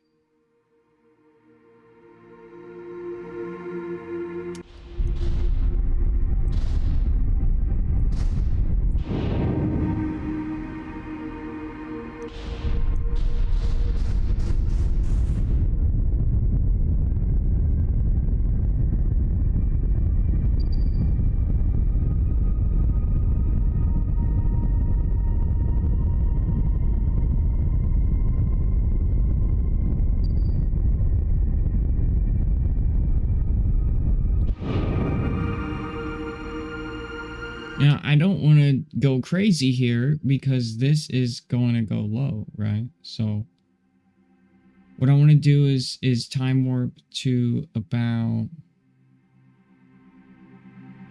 I'm going to say,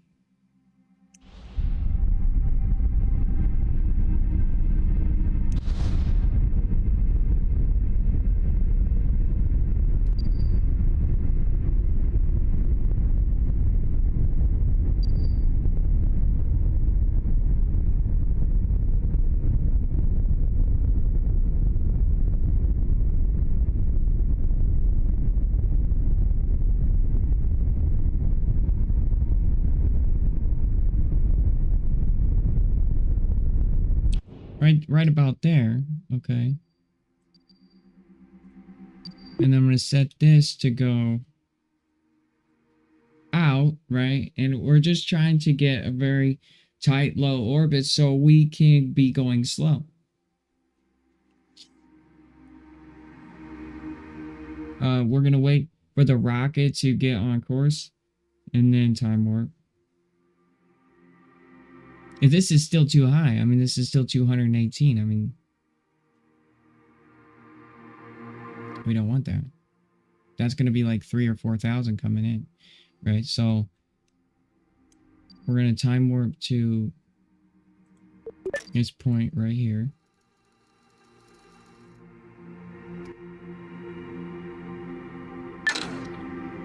Right. And we're right there. We want to pass it, right? We don't want to go any further out. So then, okay, good. Now this is really good, right? Now we are at 22, 23, 30, 40, 50, 60, 70. Good. Now what we can do is shrink. Okay. And head over to that side and pull this side in. All right. We want to pull this in. And you can see we're only going 688 right now. But as this 200, we speed up right here. And that's no bueno, man. It's no bueno. So we're going to go over here.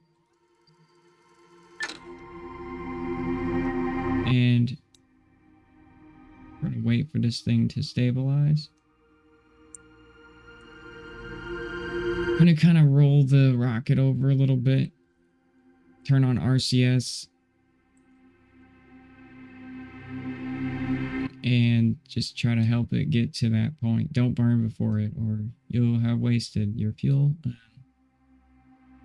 If it's a small craft, yeah, you can do it. It'll take 0.0 seconds to get on target. Big rockets takes like seconds. Seconds of fuel is a big deal. There we go. So now what we're going to do is we're going to decouple.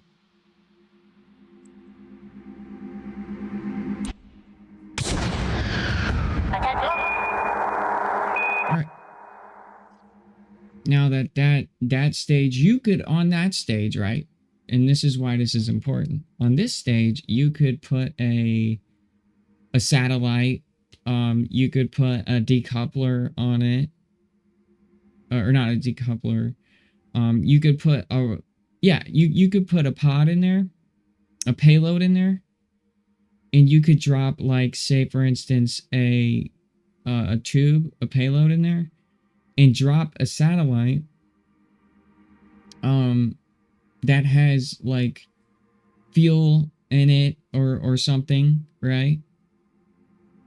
And then, like, right before this one, you know, you have a tube. And then that could be something that you docking port to, and it takes you back to Kerbin, right? So that's why it's really important to think about those things. All right, we're going to shrink.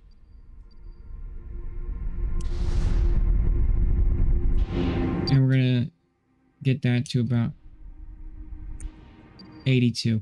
Now we're going to test, that's 67. We're going to come in.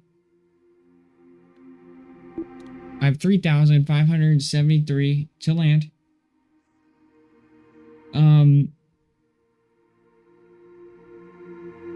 Could I have done this more efficiently? Yeah, way more efficiently, but I would want to demonstrate the, So we're going to test our speed. We're going 860 meters a second. And we're just going to expand that just a little bit to about 80. All right. Okay. Also, I'm going to get away from my debris, right? As well. It's just something I want to do. So now I'm going to test my speeds here. I'm going 800. I'm going to time warp to this point. And what am I doing at 800? Well, at 800, I'm going to 860. Going to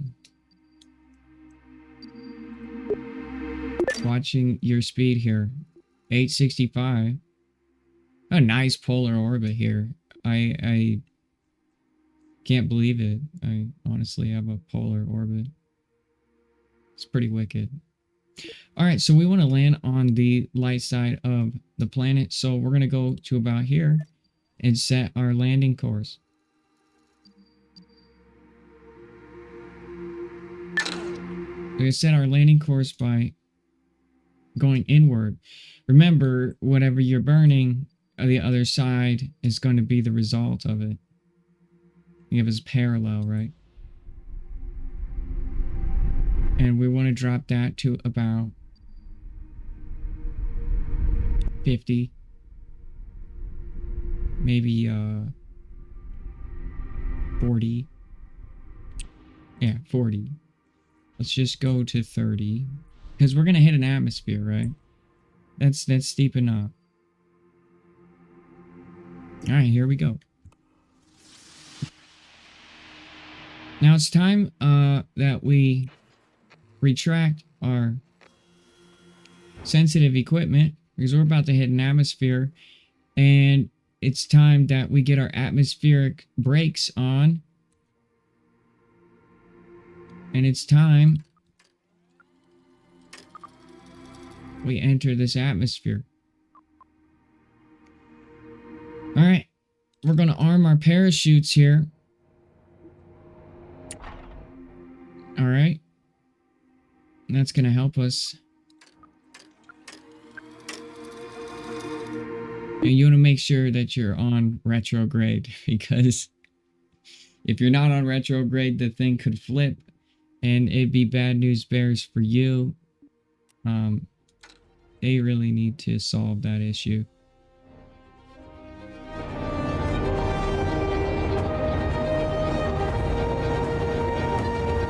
We're going 909.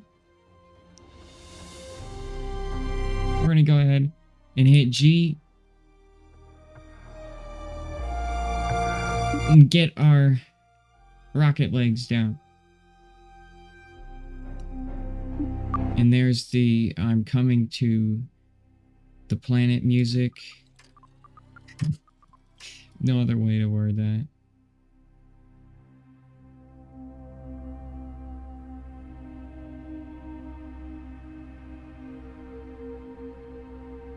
And we came in really slow, and this is great.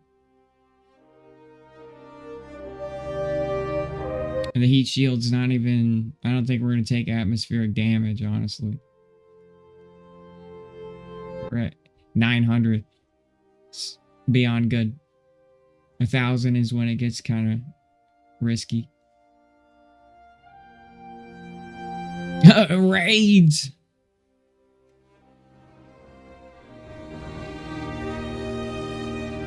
Yo, Techno Freak, thank you for that raid, man. Appreciate it. You streaming and lurking? What a legend, man. He's in my chat and streaming. What a beast. Here we go. I really appreciate that, Techno Freak. Oh God, man. We're coming in to Duna. It should be really solid. Alright, we hit the atmosphere now. Hopefully it pulls us in. I might make it. I don't know. Duna's got a thin atmosphere.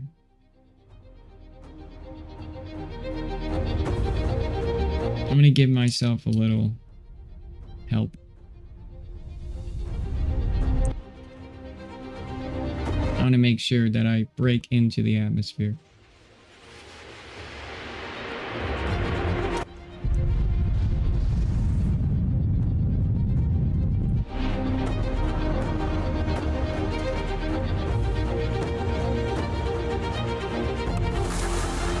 There we go.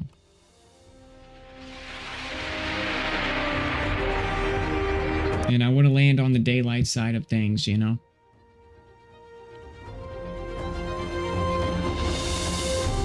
Okay. Let's run a crew observation. Oh, can't do that yet. If I deploy any of my sensitive equipment right now, it'll be bad news bears for me.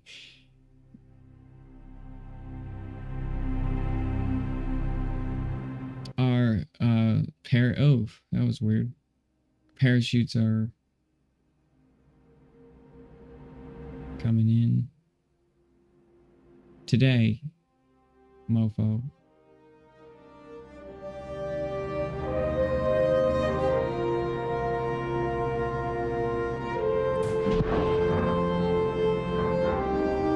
Thank you.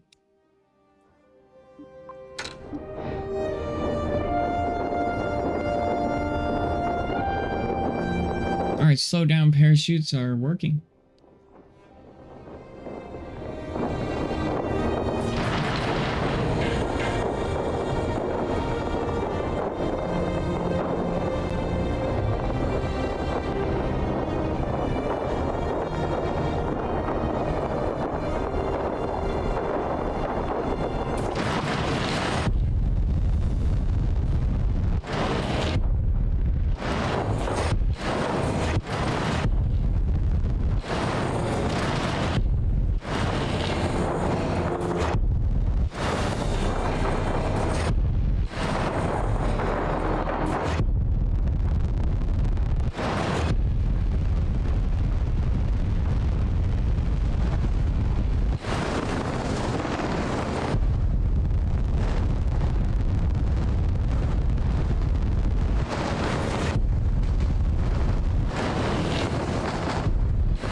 Uh-oh.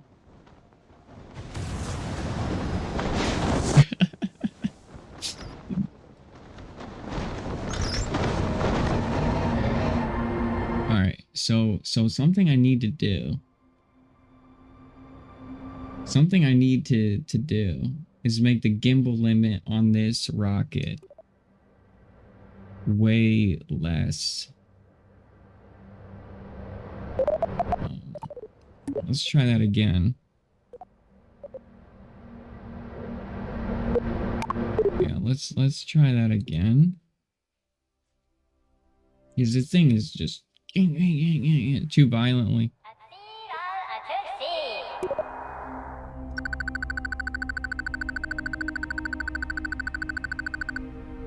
Alright.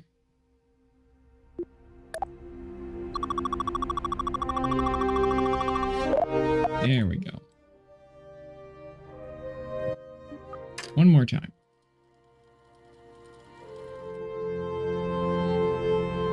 It was all good until that happened.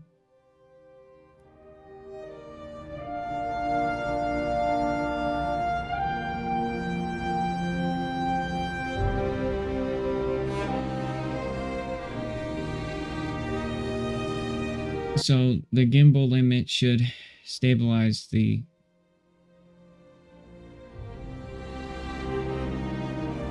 launch. I'm also gonna burn a lot earlier or later, sorry.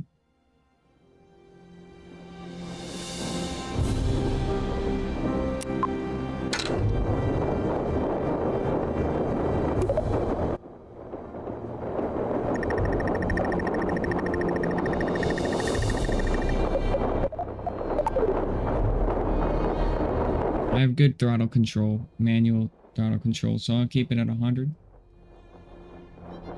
Okay.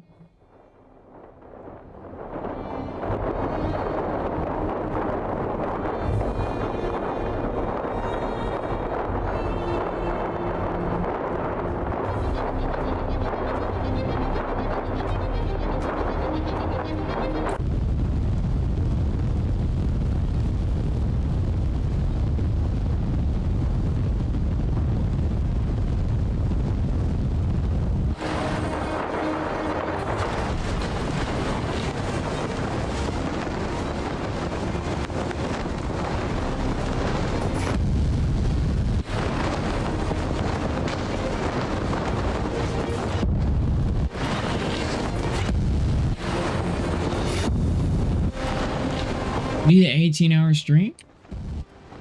That's wicked, dude.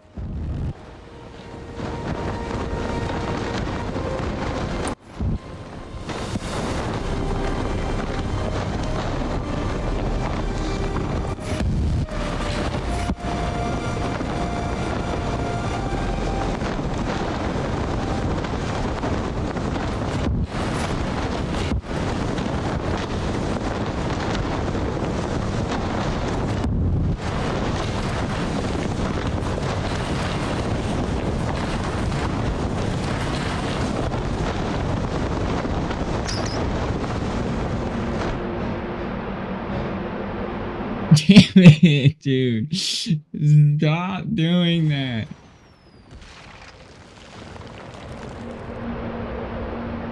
Oh my goodness. It just keeps falling over. I keep landing on this same spot.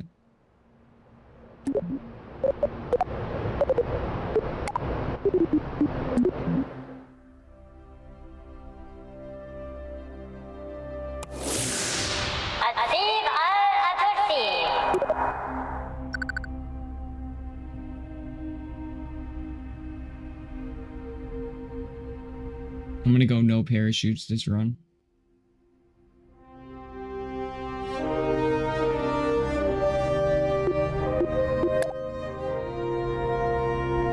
No, I can't. They're already deployed.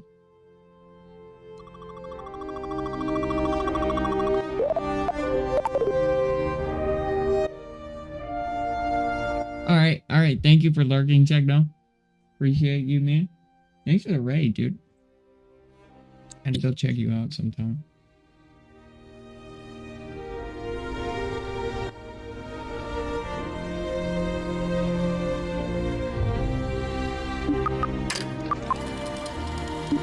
Alright, we gotta get this, man. This is ridiculous. I've never... Let's try.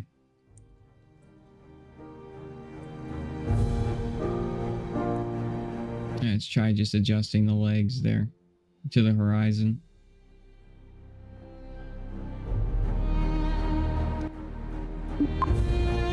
Yeah, that's the one.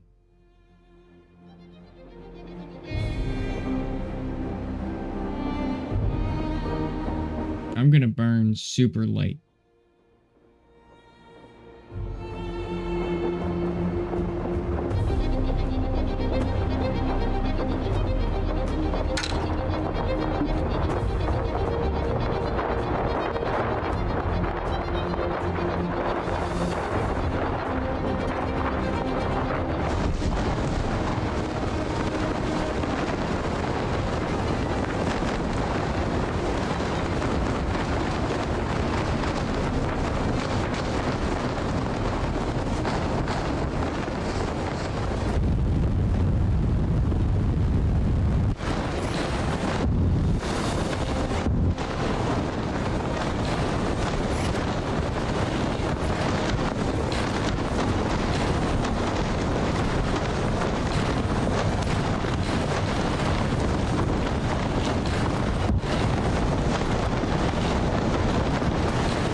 Re-enable the SAS. Deactivate that. Repack the parachutes. Deploy. Yeah! That's what I'm talking about. Now we have parachutes. Dude, perfect. So whenever you land, okay, make sure that you turn your SAS off, okay, and back on. It centralizes the systems to, like, keep the rocket from wobbling. So that's a pro tip. It'll help you out.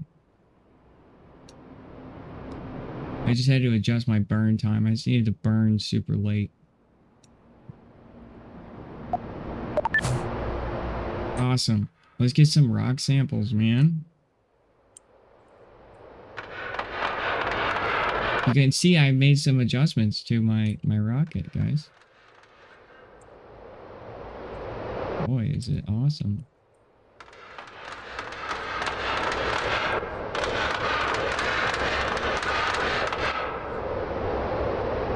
Awesome. I see a rock. I want it. Let's go get it. Let's get it. Let's get the rock. Give me the rock.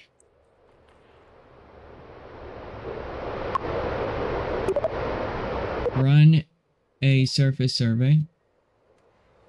Give me the rock. Get a big old rock. Run the crew observation.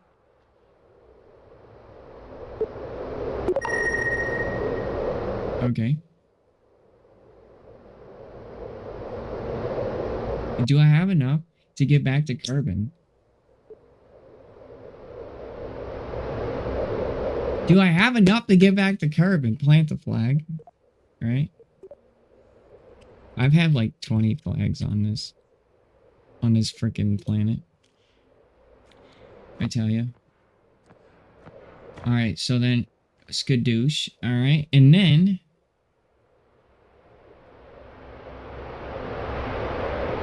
we go to... Did I do a crew observation already? Yeah, probably.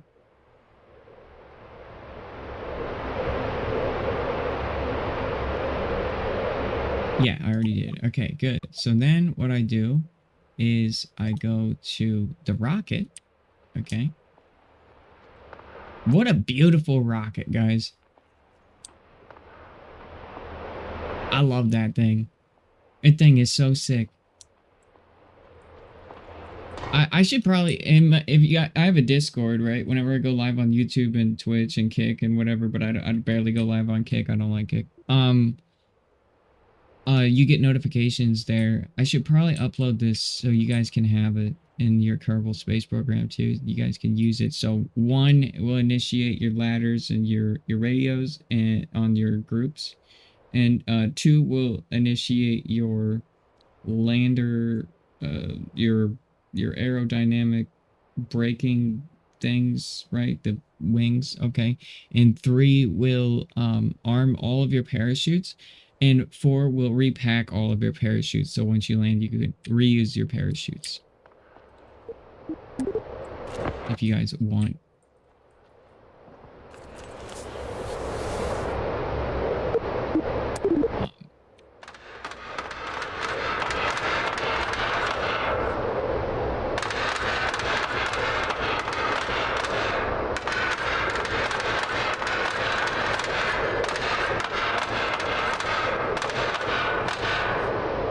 Board. Okay. And now we have research to send back to them. So then I'm going to hit transmit all. It's working. I just got some science. Yippee. All right, now I'm going to hit F5 to save it. And we're going to launch here. Do we have enough, though, to get back to Kerbin? I hope so, man. So we gotta leave this planet. Okay. takes about 900 or so to get back to Kerbin. Right?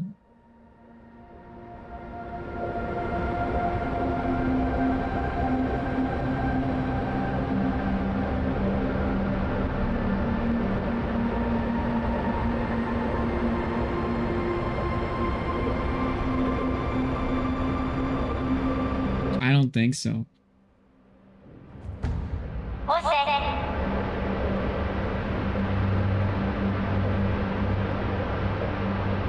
I'm gonna have to set a crash course to Kerbin and pray.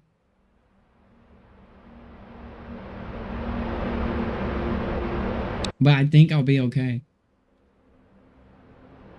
I'm just calculating it in my head now, you know. I think my heat shield will survive Kerbin's re-entry.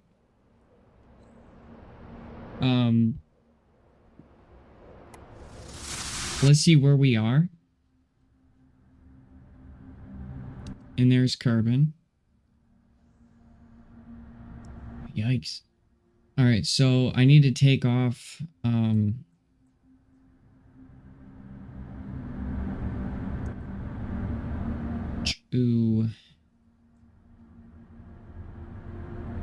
let me set that as a target.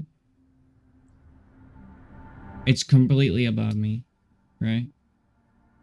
Okay, so it's completely above me. So I need to go 70. Okay.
I saved it.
I'm nervous because I'm down to 2,000. And Duna is requiring a lot to get to.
Okay, that's not good.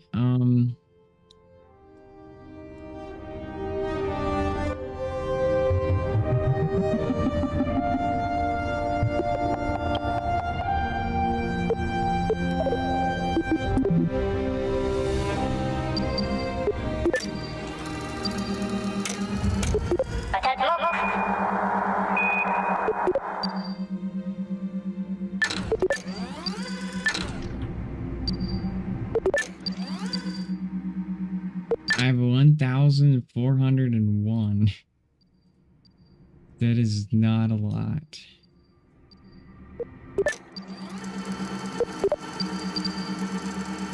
It's got to be a crash course to the planet.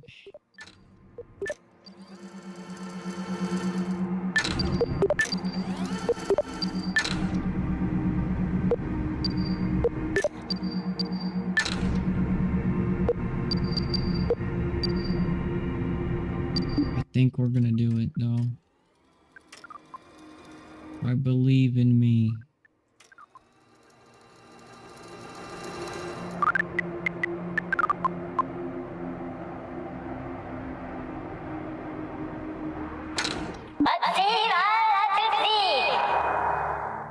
Okay, Kerbin, where are you?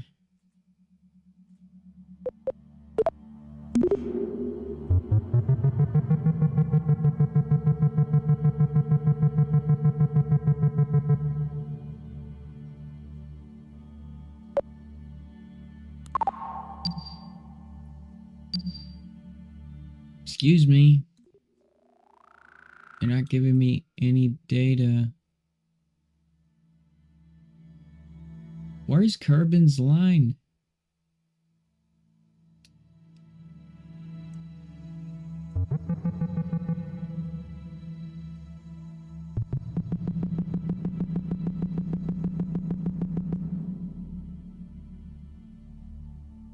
Why is Kerbin's line completely invisible back there?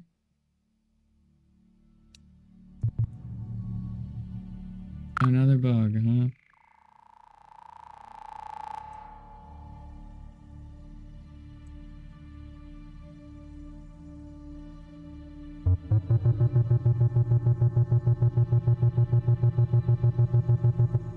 Why am I not getting any data on this planet? Oh, you know what? I set this stupid spaceship as a...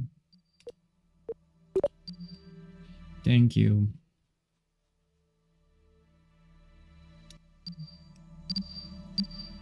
Okay, so... That's 900. Okay. Alright, so... Where is B1? B1's there. Where's A1? A1. Oh my gosh, that's an encounter.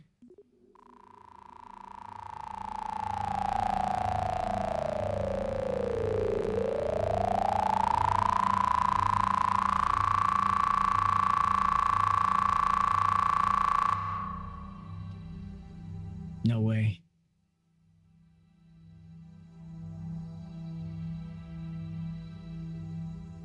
I just gotta set the crash course and then pray. Oh man, I'm scared.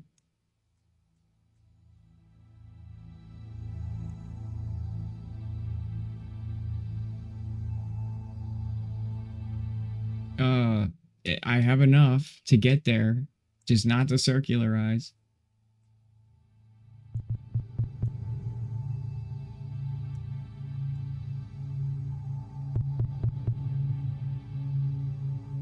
It's a good sign.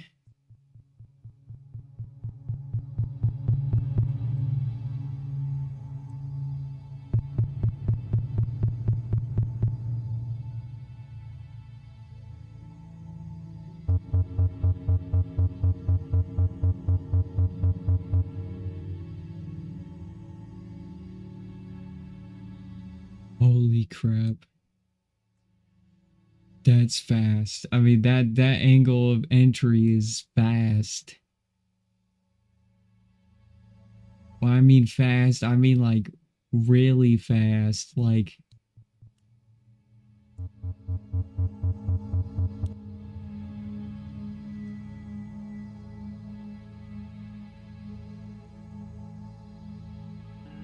Holy moly's.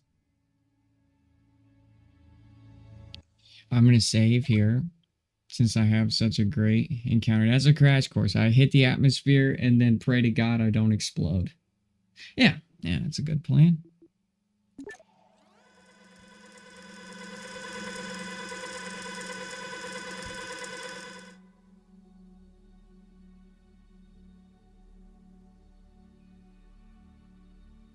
What is going on?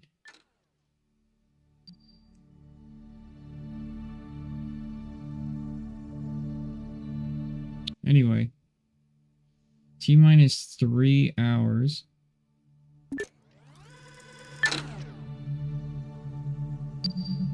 Two hours.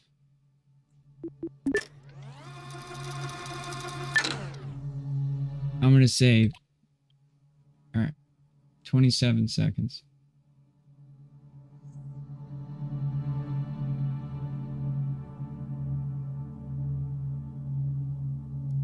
Seventeen seconds. 12, 10, 8, 5, 3.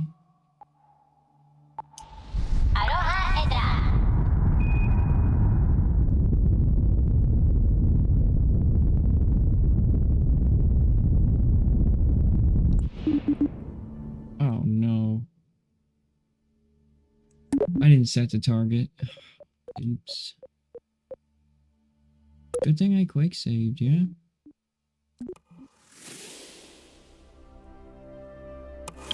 Alright.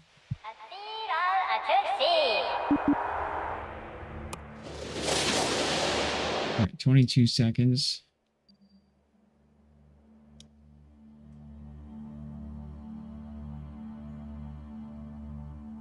And 10, 8, 5.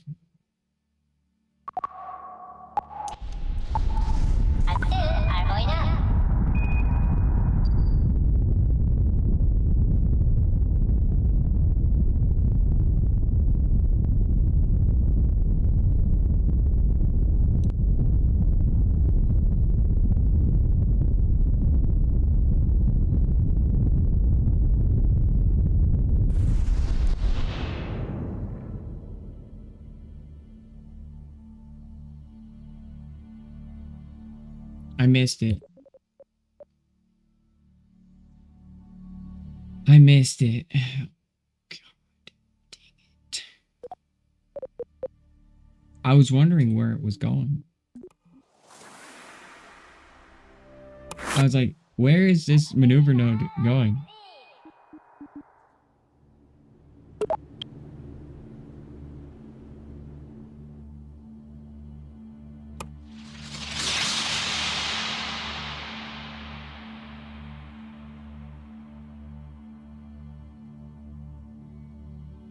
Seven, 6, 5.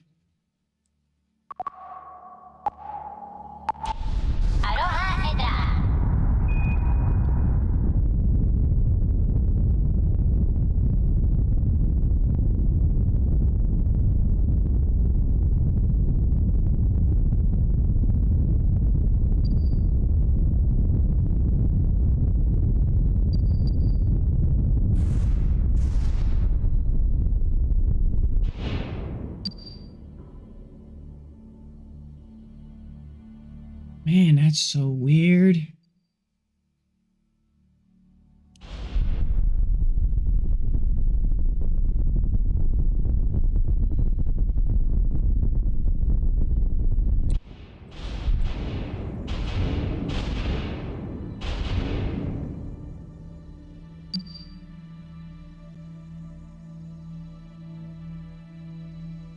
I guess.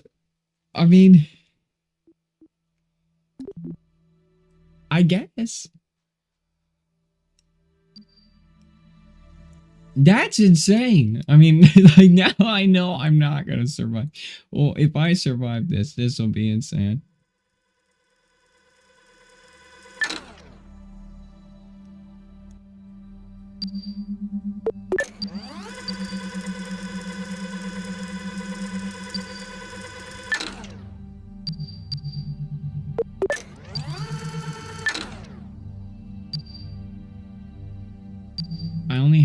421 of slowdown. I believe in the heat shield. I believe in the heat shield, guys. Chat, believe in the heat shield. Believe in it. Right now is your time to believe in the heat shield. Alright, because the heat shield is the only thing that will save us.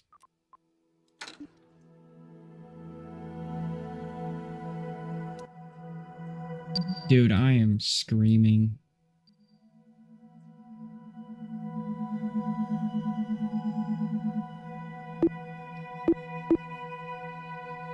I'm gonna make another little save here because I could potentially...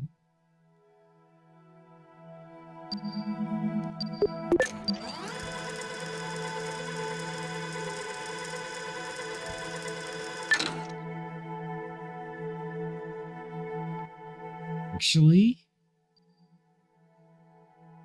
this isn't really terrible.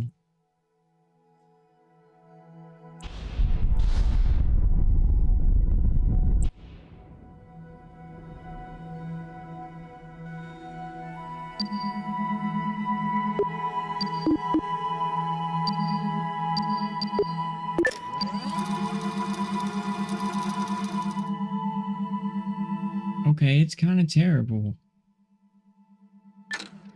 Okay, it's terrible. That's, yeah.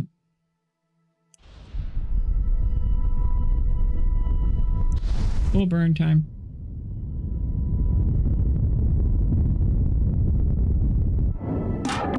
Alright, ladies and gentlemen, here we go. Put your prayers in the box.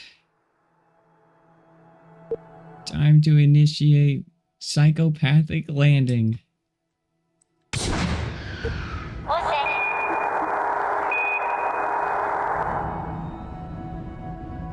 Time to initiate all of the parachutes. Psychopathic landing at 3003. It's climbing. This is a big heat shield, okay? This is a big heat shield. I got Mars rocks on board. I want them back, okay? Oh no. 3,100.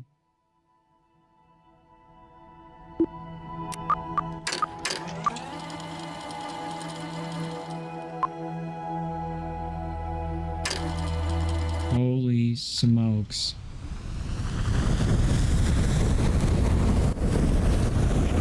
Oh my god!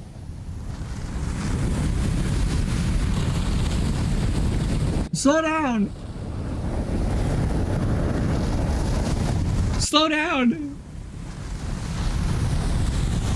Yes! We did it!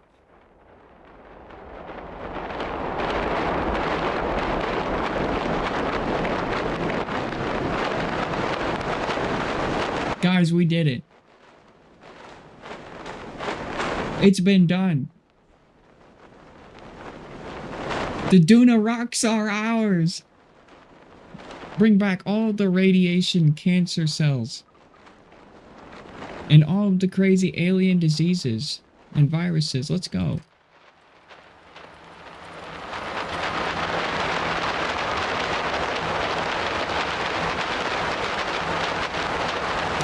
That was crazy. That heat shield can handle so much.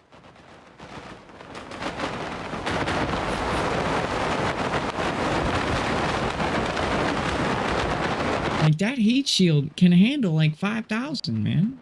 Like, holy crap.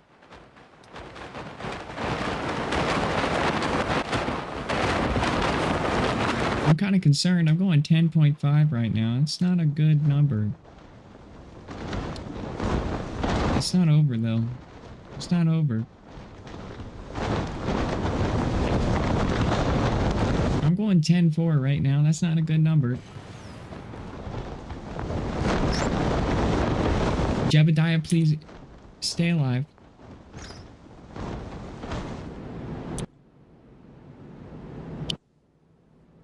Yeah. We did it.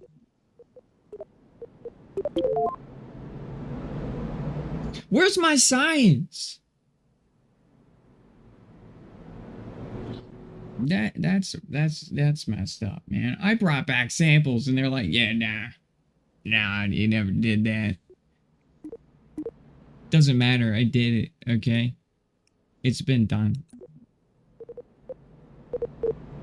Wow, that was sweet. So, this rocket, guys, this rocket launch, this is the rocket that took us to Duna and brought us back home. This rocket is psycho, okay? Absolutely psycho. And it gets the job done. I can't believe it.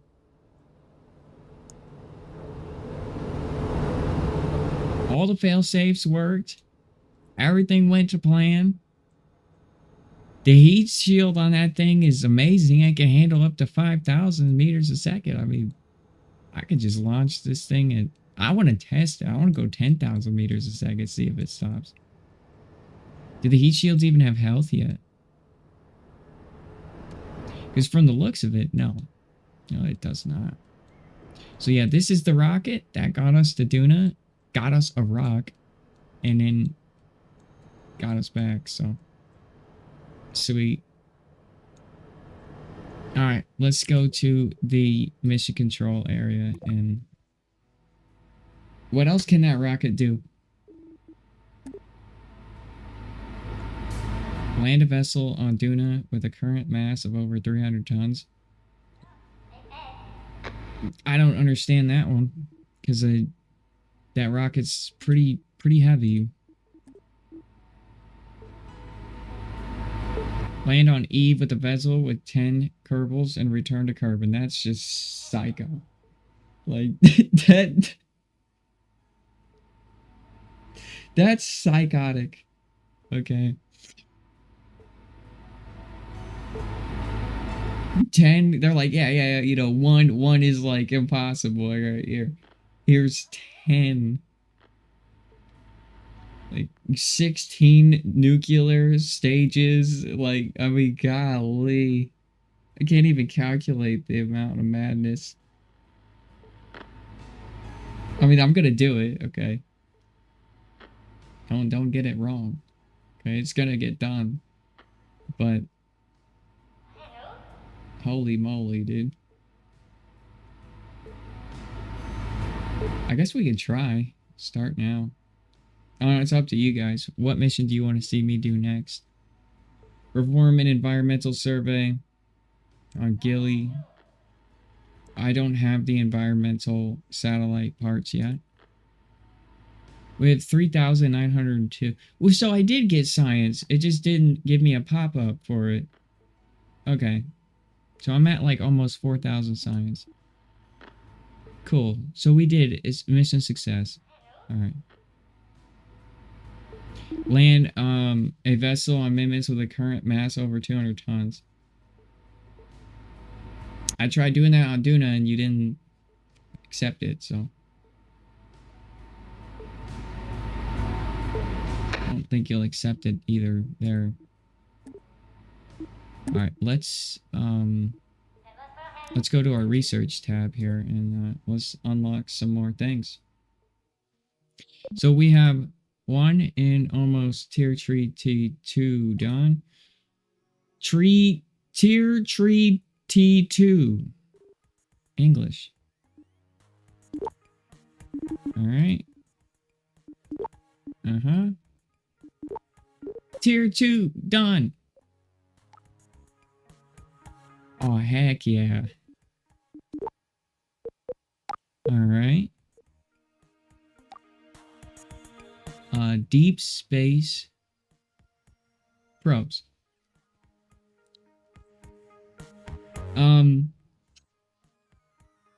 Orbital science. So I want to go down this tree. I want to go boom, boom, boom, boom, boom. Nuclear power. Deep space fusion reactor. Oh. Once it's activated, this reactor puts out a steady flow of electricity for many years. Okay, so that's how you increase the efficiency of your nuclear engines. Got it.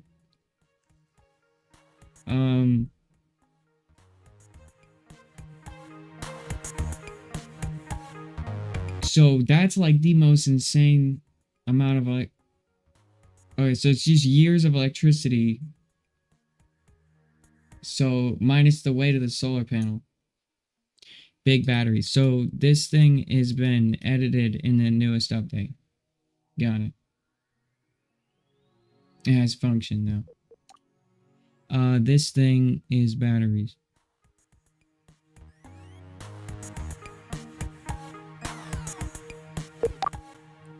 This is a guidance system, and that is what is that? That's new.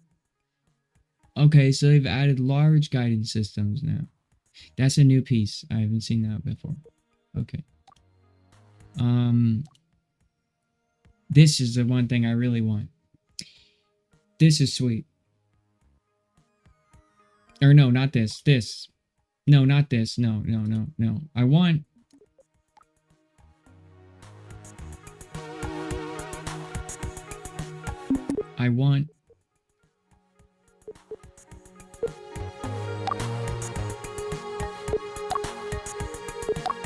Where'd it go? Wait, did I unlock it? No. Where'd it go? It was here yesterday, okay? You can't just, like, take it out of the game. No, it was here.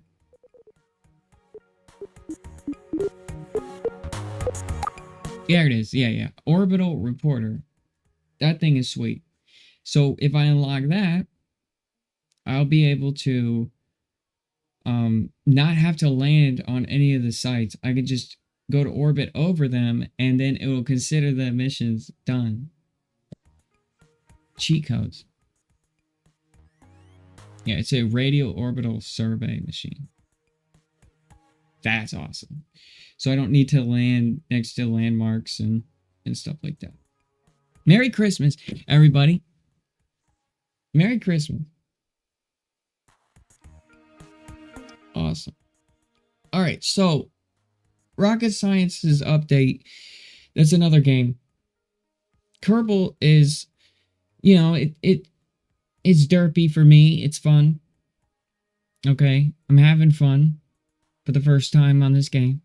All right, but it's not rocket science. It's not rocket science. And Rocket Science, when its update comes out, I will be transporting back to Rocket Science content, which is pretty much Kerbal Space Program on steroids. On steroids. Way more intense. Way more educational. You're going to learn a lot about space. When you watch Rocket Science, you're going to learn about planets. You're going to learn about a lot of stuff. Real planets. But this has been fun. I can't wait till that Rocket Science update comes out, and we can get started. I'm excited. I can't tell you about what's coming out on Rocket Science, but I can tell you I can't wait. It'll be amazing.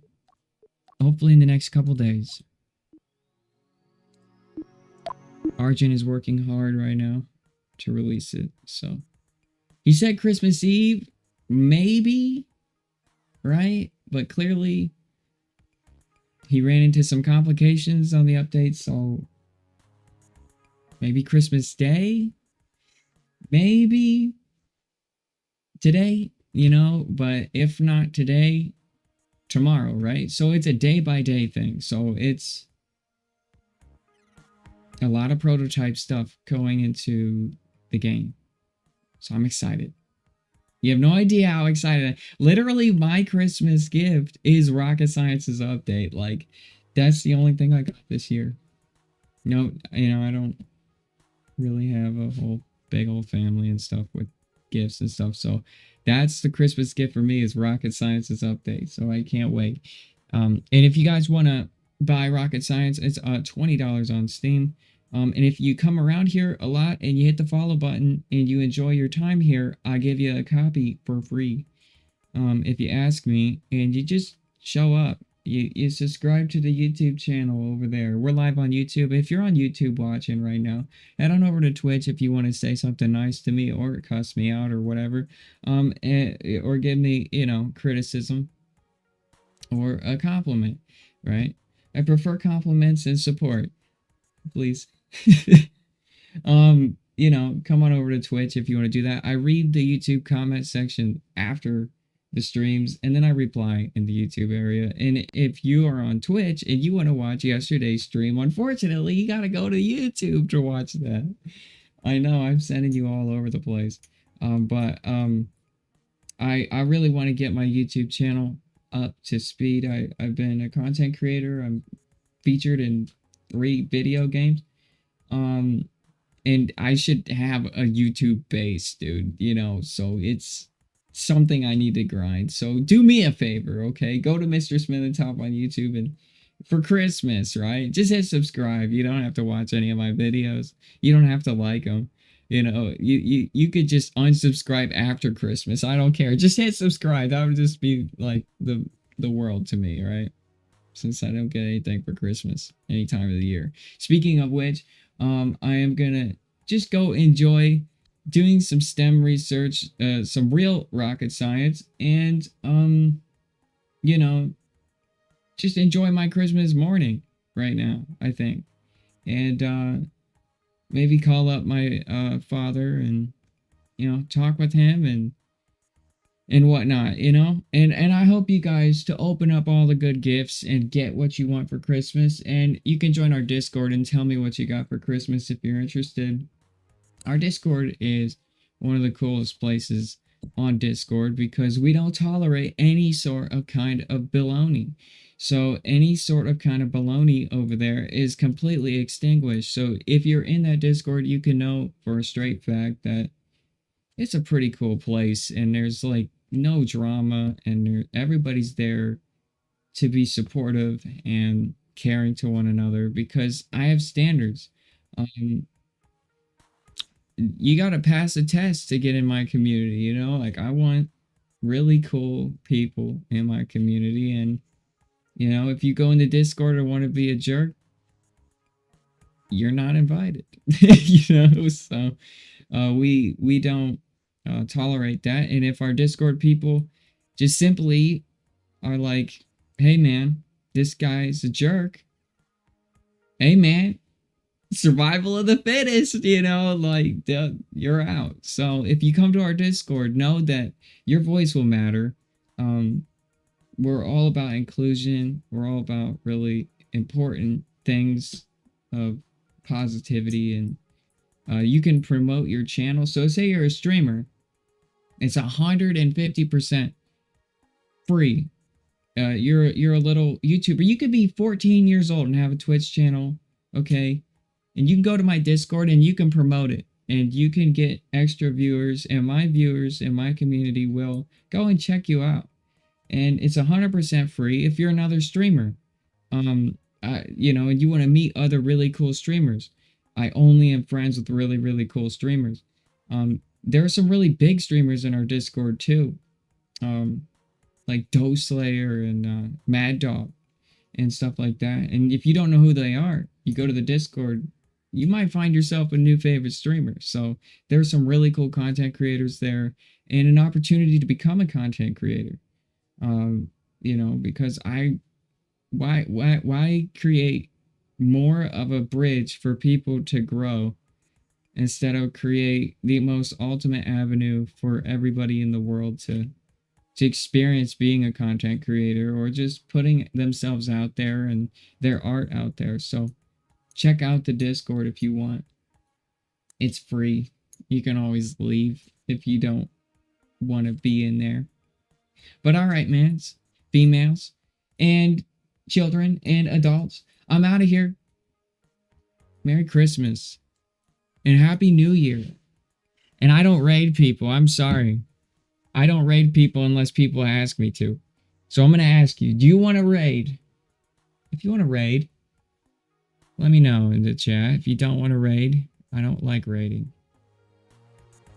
It's not that I don't like supporting other streamers. It's just I rather find a streamer that I really, really like, join their community, talk to all their people, become a part of their community.